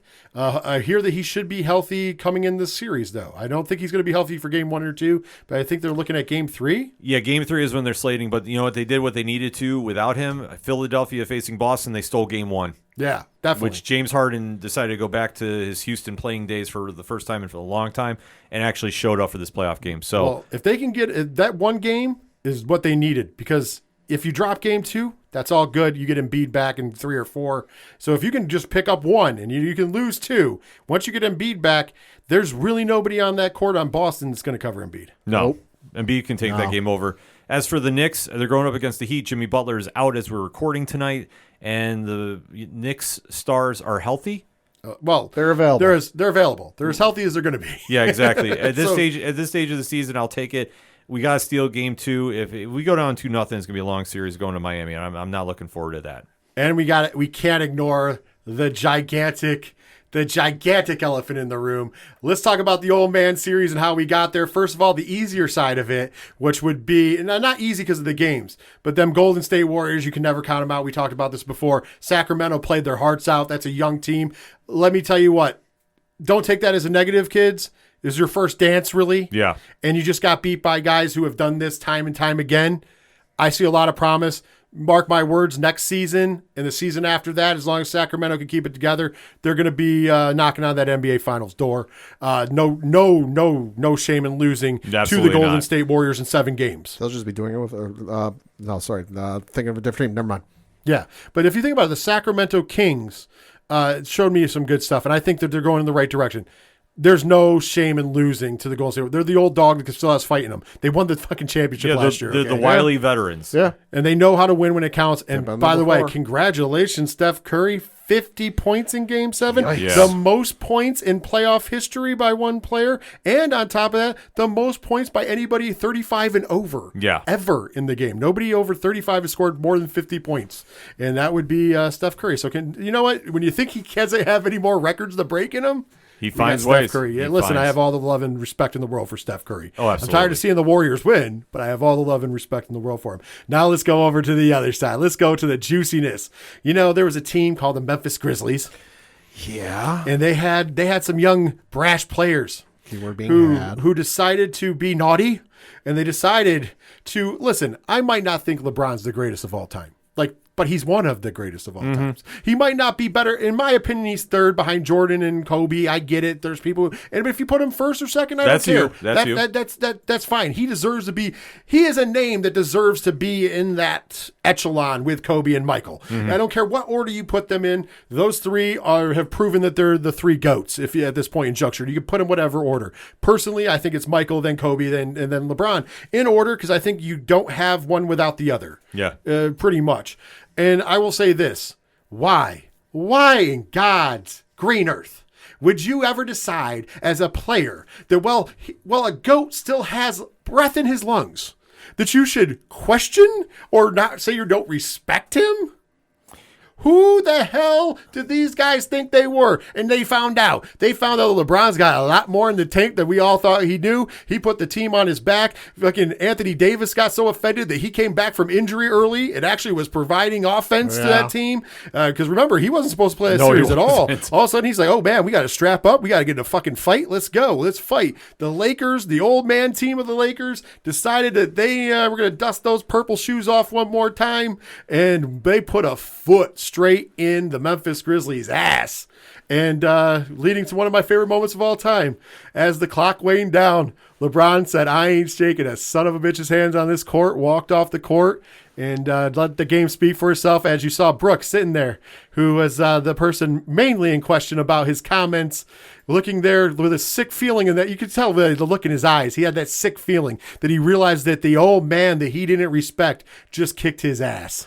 Oh, and it's funny you bring up Dylan Brooks because Shams Shanaria of The Athletic has reported today, quote, "The Memphis Grizzlies have informed pending free agent Dylan Brooks that he will not be brought back under any circumstances, league sources say." You know why? Because he pissed off LeBron, and they lost the series they should have won. He pissed off LeBron. They lost the series they shouldn't have won, and he skipped media interviews for like 3 games. Well, he had to because he was eating his words. Because as he talked shit, LeBron in that time frame was averaging like 27, 20. I think it was like 27, 8, and 4 or something like that. He was averaging. He had some great numbers in this fucking series. If you want to look that up, great numbers. And let's not forget too, when Dylan Brooks decided to develop this Colby Covington-esque character where you become a villain out of nowhere, he did not realize that doing this was going to cause this much of a ramification on him and his team.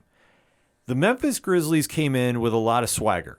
We can't take anything away from that. Like, they came in, and even Ja Morant to a degree, saying, "I'm not worried about the West. We're good. We'll worry about the East when we see them." I understand having that bravado, but at the same time, we have said this time and time again, I think since we started this podcast, the Eastern Conference of the NBA is nothing to worry about, ever. The Western Conference, until further notice, is the conference where the division winner is going to come out of. It's a rarity if the East produces a winner, but let's be honest about this. When Memphis came in with all this swagger and was talking all that talk, and they thought they were going to back it up, and I understand they had injuries. I'm not going to take anything away from that. They knew coming in this round that they needed to make a statement. And unfortunately, as on a weird flip of the coin with Sacramento and Golden State, the Lakers are the veterans, and we have all seen throughout the years how if you provoke LeBron takes it extremely personal and kicks into that certain gear. And everybody might think, well, he's up there in age. It's the Michael Kobe gear. Exactly. There is that mentality that if you give them fuel, they will light the fire. Let's pay homage to the great Kobe Bryant. It's that Mamba mentality. Exactly. And that's what it is. When you want to be one of the greats, and you are one of the greats, you have that in you. Whether people want to respect that or not, it's just weird to me that you shouldn't. Because even up till the time that he retired, Kobe was still putting numbers on those boards. Same with Michael Jordan. And right now, but you could put Michael Jordan back on a court, and I guarantee if you gave him enough to run by, if somebody said he was old and ran down, I'm sure Michael would still find a way to score 30 points on your ass and send you home losing. The fact they don't do hand checks? Yeah. Oh, yeah, he's dropping 50. Dude, he might break all sorts of records at this point juncture, even at his age. Yeah, exactly. The point of the matter is LeBron still has stuff in the tank, man. Mm-hmm. Yeah, it's coming to the end. It is. He's been in the league for over 20 years. Yeah. It's coming to an end. But to think that his end is now, listen, if you would have came into this game and just said, hey, we respect our opponents. We think we're going to beat them. Be confident, have the swagger. Yeah. But the whole thing was respect. And they straight out, Brooks said, I don't respect LeBron James. Yep. Who the hell has the right to say that they don't respect LeBron James? Yeah. The person who has had scored more than anybody in the history of the NBA. Mm-hmm. You don't respect him? Yeah. And listen, he's not my favorite player. He never has been, but I respect LeBron James, and I respect the fact that he's he might not have won as much as Jordan or Kobe, and we can talk about the decision and every mistake he's ever made, but at the end of the day, to say that he's not a great player? Yeah. The fact that he even took it a step further, as in LeBron, and came over and told him, stop talking.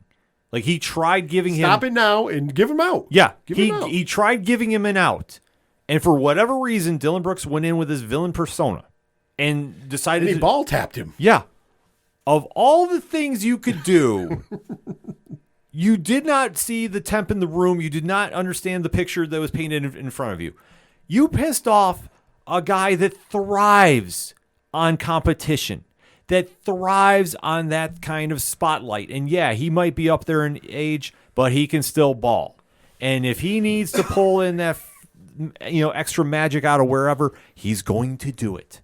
And the fact that his teammates, even though they're not the team he had in Cleveland or Miami when he was making those runs, guess what? They rallied around him. The fact Anthony Davis came back hurt and played.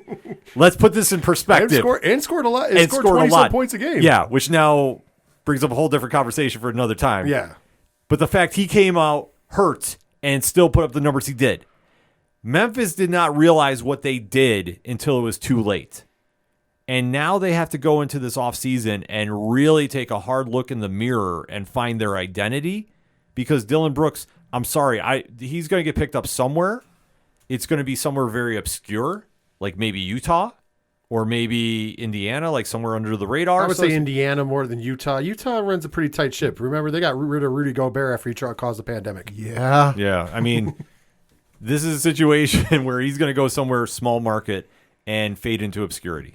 Well, here's the thing. I just want to say now, though, thanks to this whole fiasco, we get to see the two old gunslingers. Yeah. One more time, probably the final time. And I'm not taking anything away from both teams, but let's be honest. We already know that Steph says he's on the final years. We know that LeBron says he's on the final years. So we're getting into the point where we're probably not going to see this matchup too much longer, especially in a high-profile playoff. And LeBron is linked to the Golden State Warriors for better or for worse forever. Yeah. And I will say, where does it go down to? And this is a perfect matchup of two different teams. You have the Golden State Warriors who live and die by shooting the lights out from the three-point line and created this whole wave of basketball of just shooting threes, which, the old basketball fan in me is like, Jesus. And then you have LeBron and the Lakers, who they still have that old school philosophy of we're going to drive this ball and we're going to drive it down your throat and we're going to drive it down your throat and we're going to drive it down your throat until you just either we beat you into submission or we wear you down. And that's how they win games. So it's going to be that's two different styles. Both are effective for both of these great teams, and it's going to be who blinks first. Yeah. If Anthony Davis is the question mark. If Anthony Davis plays like he did against Memphis, I don't think that anybody can guard him in Golden State. I agree with you. I think this is going to be Lakers in 7. I think they're going to push it. I think it's going to be fun basketball. And it's going to be a throwback to a few years ago when the NBA was a little more, I don't want to say more watchable, but, the game now has evolved. And this is going to be a good throwback to when you really saw that kind of competition level thrive. Well, if you want to see a great competition on this level, I mean, right now in the East, we're getting a great, between the two games we're getting in the East with Philly and Boston, and of course the Knicks in Miami. And both of those teams, they'll shoot three-pointers, don't get me wrong, but they're both teams that like to work that ball and work the ball around. All 4 of those teams. So the East is doing more of a style of what you see the Lakers doing in the West. And the Western teams have really adapted to that. Live by the 3, die by the 3. And I've, but we're starting to see people come out of that. Because like I said, the more successful teams out of the East, because the problem that people are going to run into is if you're off, they're going to run the court on you. Absolutely. It's a fun time to be a basketball fan. So if you haven't been watching the NBA playoffs, you definitely need to, and hit us up on that hashtag and let us know how your team is doing or who you think is going to be the breakout stars of these series, because we definitely want to talk about that. But before we go, we have to talk a little bit of UFC. So, Pad, what is going on this weekend? That is UFC 288 taking place this Saturday, May the 6th, from the Prudential Center in Newark, New Jersey. Yes, so this is going to be a very, very highly watched card because there is a lot of title implications. Obviously, one's a title match. The other is for a number 1 contendership, in my opinion. So these fights are definitely going to be must watch, and the fighting world is going to be tuned into Newark this week watching this event. So let us talk about the main event and co-main event, Pat. Yeah, so in the co-main event of the evening, in the welterweight division, you have Bilal Muhammad taking on Gilbert Burns.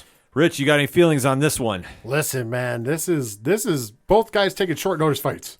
Gilbert Burns just fought Masvidal, weeks ago? Yeah, not even. It's pretty insane that these two guys are ready to go and ready to bang. By the time the fight takes place, it will not have even been a month. There you go. Because his fight against Masvidal was on April the 8th. There you go. And this is on the 6th. There you go. So I'm going to throw this out there, man. Gilbert Burns, the most underrated and underrespected fighter in all of MMA. I'm just throwing that out there. Take nothing away from anybody else. Just, if you think about it, really the only person I know he's got 5 losses on the record, but the only time we've ever seen him really handled was Usman, and that was in the height of Usman's dominance. Yep. That's the only time we've really ever seen Gilbert Burns handled, if you will. Other than that, I mean, his ground game is impeccable. His strike game is impeccable. He's the best of both worlds. He can take it to wherever you need to go. And I think he's one of the most underrated fighters, period. He's going up against Bilal Muhammad. Bilal Muhammad, 3 losses on the card, but let's talk about a guy with heart. Bilal Muhammad's got heart and then some. Once again, another good striker, another great on the ground guy. This is honestly one of the best matchups we've seen in the UFC in some time, and I just wish that these guys had a full fight camp. Although it'll be interesting because I'm with you. I think this is a number 1 contenders kind of match. One of these guys is going to get a shot at that welterweight title, I believe, coming out of this match. However, I would like to see this ran back no matter what happens after that person either wins the belt or doesn't, because I think you could get a good trilogy of matches between these two great fighters. With that, honestly, man, Bilal Muhammad's had a couple struggles lately, if you will. I think Gilbert Burns is gonna upset a lot of people, including Vegas, because I do believe Bilal Muhammad is your favorite currently. And I think Gilbert. I'm not betting against Gilbert Burns. He's coming off of that high of putting down Jorge Masvidal, making him retire, taking no damage, hence how he can fight. Not even a month out. And I think Bilal Muhammad, I don't know if he's ready for the combination that he's going to get from Gilbert Burns, but that's taking nothing away from Muhammad. I expect this to be a great fight. Looking at their records, for Bilal Muhammad, 26 professional matches, a record of 22 wins, 3 losses, 1 no contest, currently on a 4-fight win streak, beating Sean Brady by TKO, Vincente Luke, Stephen Thompson, and Damian Maia, all by unanimous decision. His last non-win was against Leon Edwards, which was a no contest. That was an accidental eye poke. So if you want to go to his last loss, that was actually against Jeff Neal at a fight night on January 19th of 2019. Flip side, you've got Gilbert Burns, 27 professional matches, 22 wins, 5 losses, currently on a 2-fight win streak, beating Jorge Masvidal by unanimous decision and Neil Magny by arm triangle choke submission. His last loss was to Hamzat Chimaev by unanimous decision in April of 2022. Listen, nothing against Gilbert Burns, but Bilal Muhammad is clearly on a roll that I think you take out the Leon Edwards fight. It's a roll you don't want to necessarily be in front of because that's a boulder going downhill, folks. I'm going to take Bilal Muhammad in this one. I love this fight. I could not be more ecstatic about this fight. And by the way, it is 5 rounds. They both asked for it. Oh, shit. So let's put this in perspective. They both asked Dana to make this 5. Dana has agreed. So this will be a 5-round main event. Muhammad is a very underrated fighter. And he has been somebody that is in that Leon Edwards frame too, where he is not going to come in and cut a crazy promo a la Conor McGregor. He's not going to be somebody that's going to do anything super flashy in the cage. He's going to go in there and just really be solid and steady no matter where the fight goes. On the other side of the cage is someone that I agree with Rich, is arguably the most underrated fighter in the UFC and probably the most, I don't want to say disrespected because I don't think that's the right terminology, but I don't think he gets enough due for what he does in the cage, and that's Gilbert Burns. Burns is known for his jiu-jitsu, but he has found striking. And other than the Kamaru Usman fight, he has looked absolutely phenomenal. And I think that he's coming in with that chip on his shoulder because Colby Covington was awarded the title shot against Leon Edwards. As it stands right now, this could be card subject to change. I just want to put that out there. But I think Burns came in pissed off. I think that he made a statement win against Masvidal, who, I mean, let's face it, Masvidal is on that back end of his career, nothing against him. But I think for who wants it more, who's hungrier more, who has that, if we compare this to Rocky, the Clubber Lang mentality, it's Gilbert Burns. And I think the fact Burns asked for 5 rounds after just fighting Masvidal, said, I don't care when, I'll fight whoever to get this shot. And Muhammad said, I've been sitting here waiting for somebody to come and step up. Let's do it. This proves to me that this winner should get the title shot outright. There is no, I'm sorry, I think I made it very clear on previous episodes. I don't think Colby Covington is worthy of the title shot at this stage. He hasn't fought in over a year. He's had 2 title shots against Usman, couldn't cash in. It's Usman, I understand that, but still, you've been there. You haven't fought in a year since. This is the time for the winner of this to get that shot, and in my heart of hearts, I think Gilbert Burns has taken this. But this is going to be a split decision. I think it might go to a decision. Let's also point out the fact that Masvidal was a decision, a unanimous decision. So that means it went 3 5-minute rounds. And the man is still ready to go less than a month later. Also, speaking of Bilal Muhammad, one of his strengths is one of his negatives to me. He's a guy who takes a fight whenever he can take a fight, and that's why he's amassed some great wins. But when you look at it, the only losses in the same time frame for Gilbert Burns is, of course, Chimaev. No disrespect there, and Usman. That's it.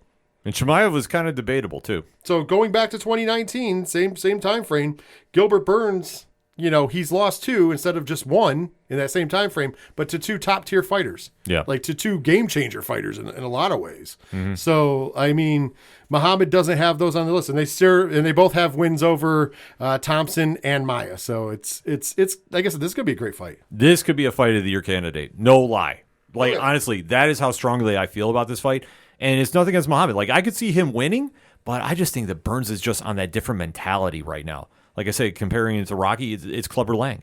Like, he is just somebody that I think just wants that fight so badly that he doesn't care who he fights. He's going to step up and just leave it all in the cage.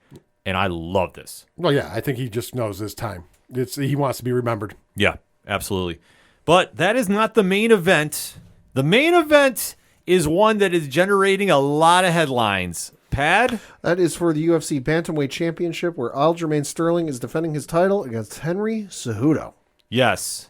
Henry Cejudo, former flyweight champion, former bantamweight champion, is now returning. Olympic gold medalist? Olympic gold medalist, thank you. Is returning to the cage after retiring to take out Aljamain Sterling, one of the most polarizing fighters in all of MMA, who won his fight against Peter Yan to get the title, albeit it was a disqualification for a low knee shot.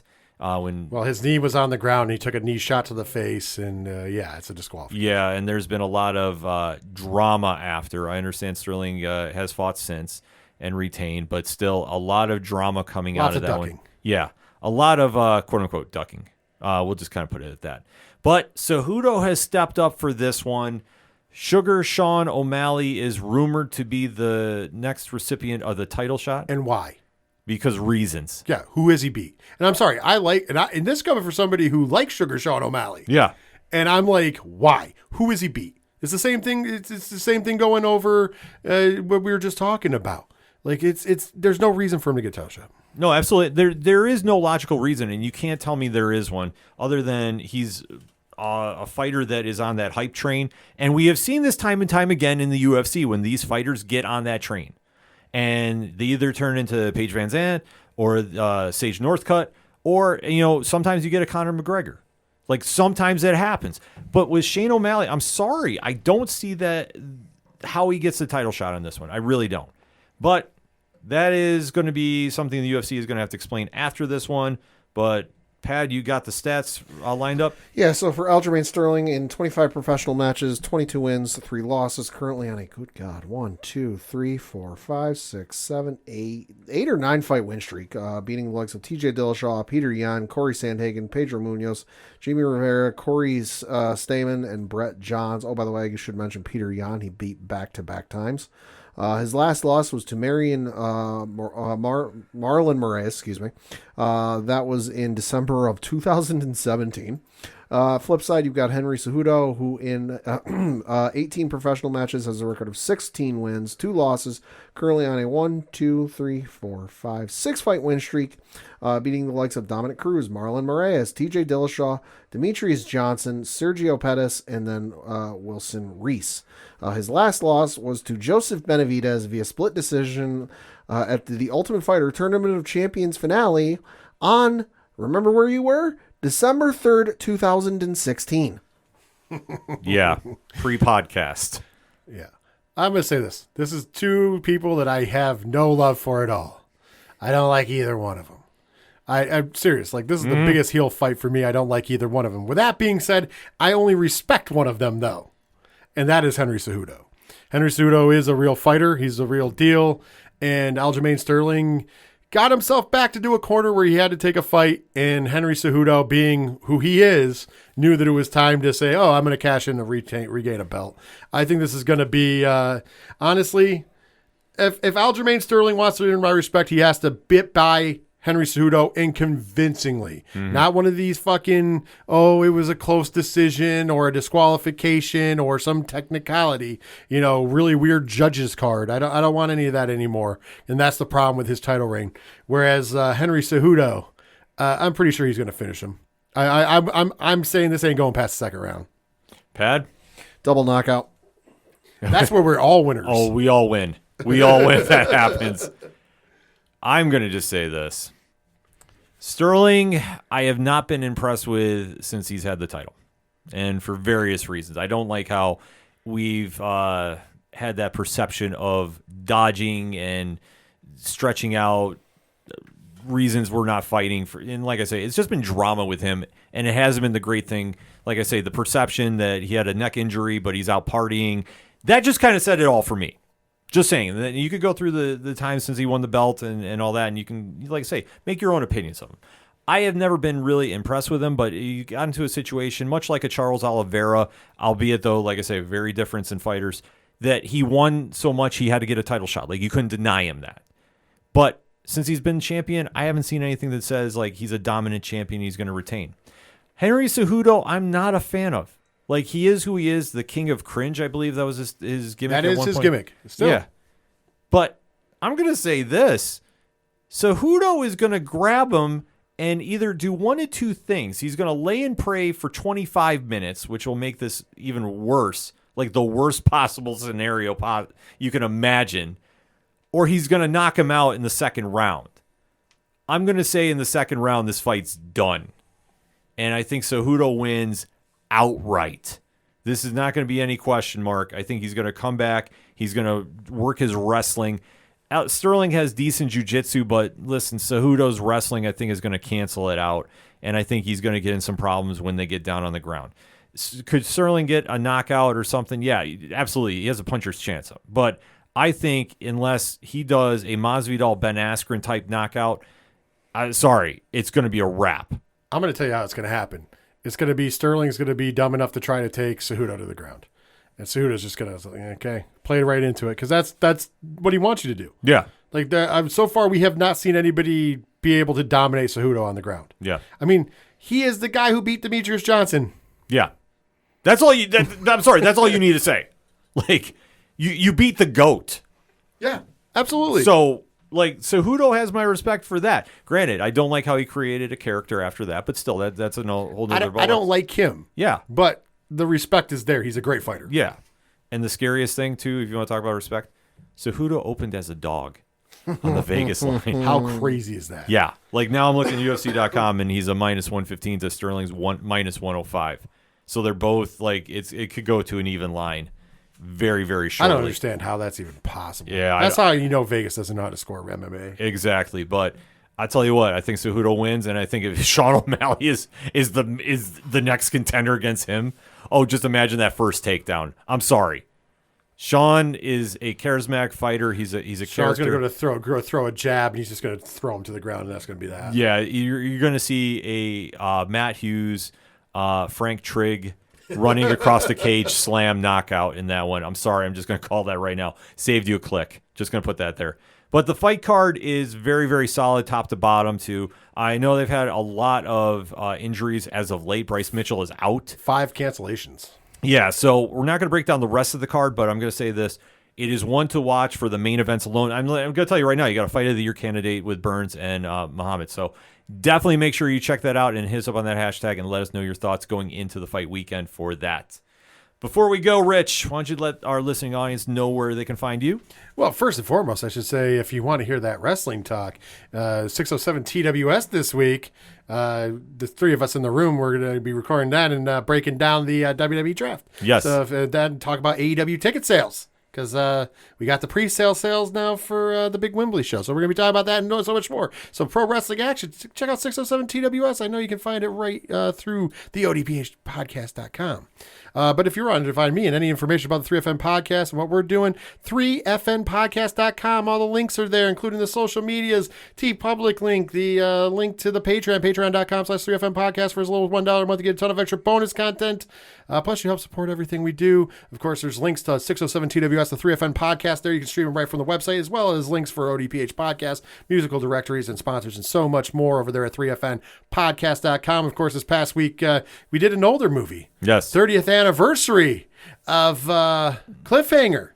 And caused a sequel to be And we announced. caused a sequel because after we recorded, they announced that it's in the works, which we did talk about how it was supposed to be in the works back when the movie happened, and then again in 2008. So now in 2023, it looks like we're going to get The Dam. Yeah. I don't know if they're still going with that idea, but that was the idea originally pitched. So check it out. We're making waves. Of course, Diesel's Delusion is in full kick right now because of that. Yes. And this upcoming week, if you join in this upcoming week, the 3FN Movie Club review will be Guardians of the Galaxy Volume 3. Yes, so you definitely want to make sure you're subscribing to everything they're doing over at the 3FN podcast. It's always great to hear that content each and every week. And I say this as a paying patron. I could have got it for free, but I turned it down because I truly feel like supporting the brand for what they do over there. And it is by far and away the best deal on podcast Patreon. He's not just the president, he's a client, folks. Exactly. Thank you for coming on the show. As always, we love having your football takes on this. Woo! For the one and only Padawan J, Fuck the Astros. I'll keep it short. I'll keep it sweet for anything and everything that is the ODPH. You can find it at odphpodcast.com. Thank you, as always, for listening to another edition of the ODPH podcast. My name is Ken M. We'll see you next time.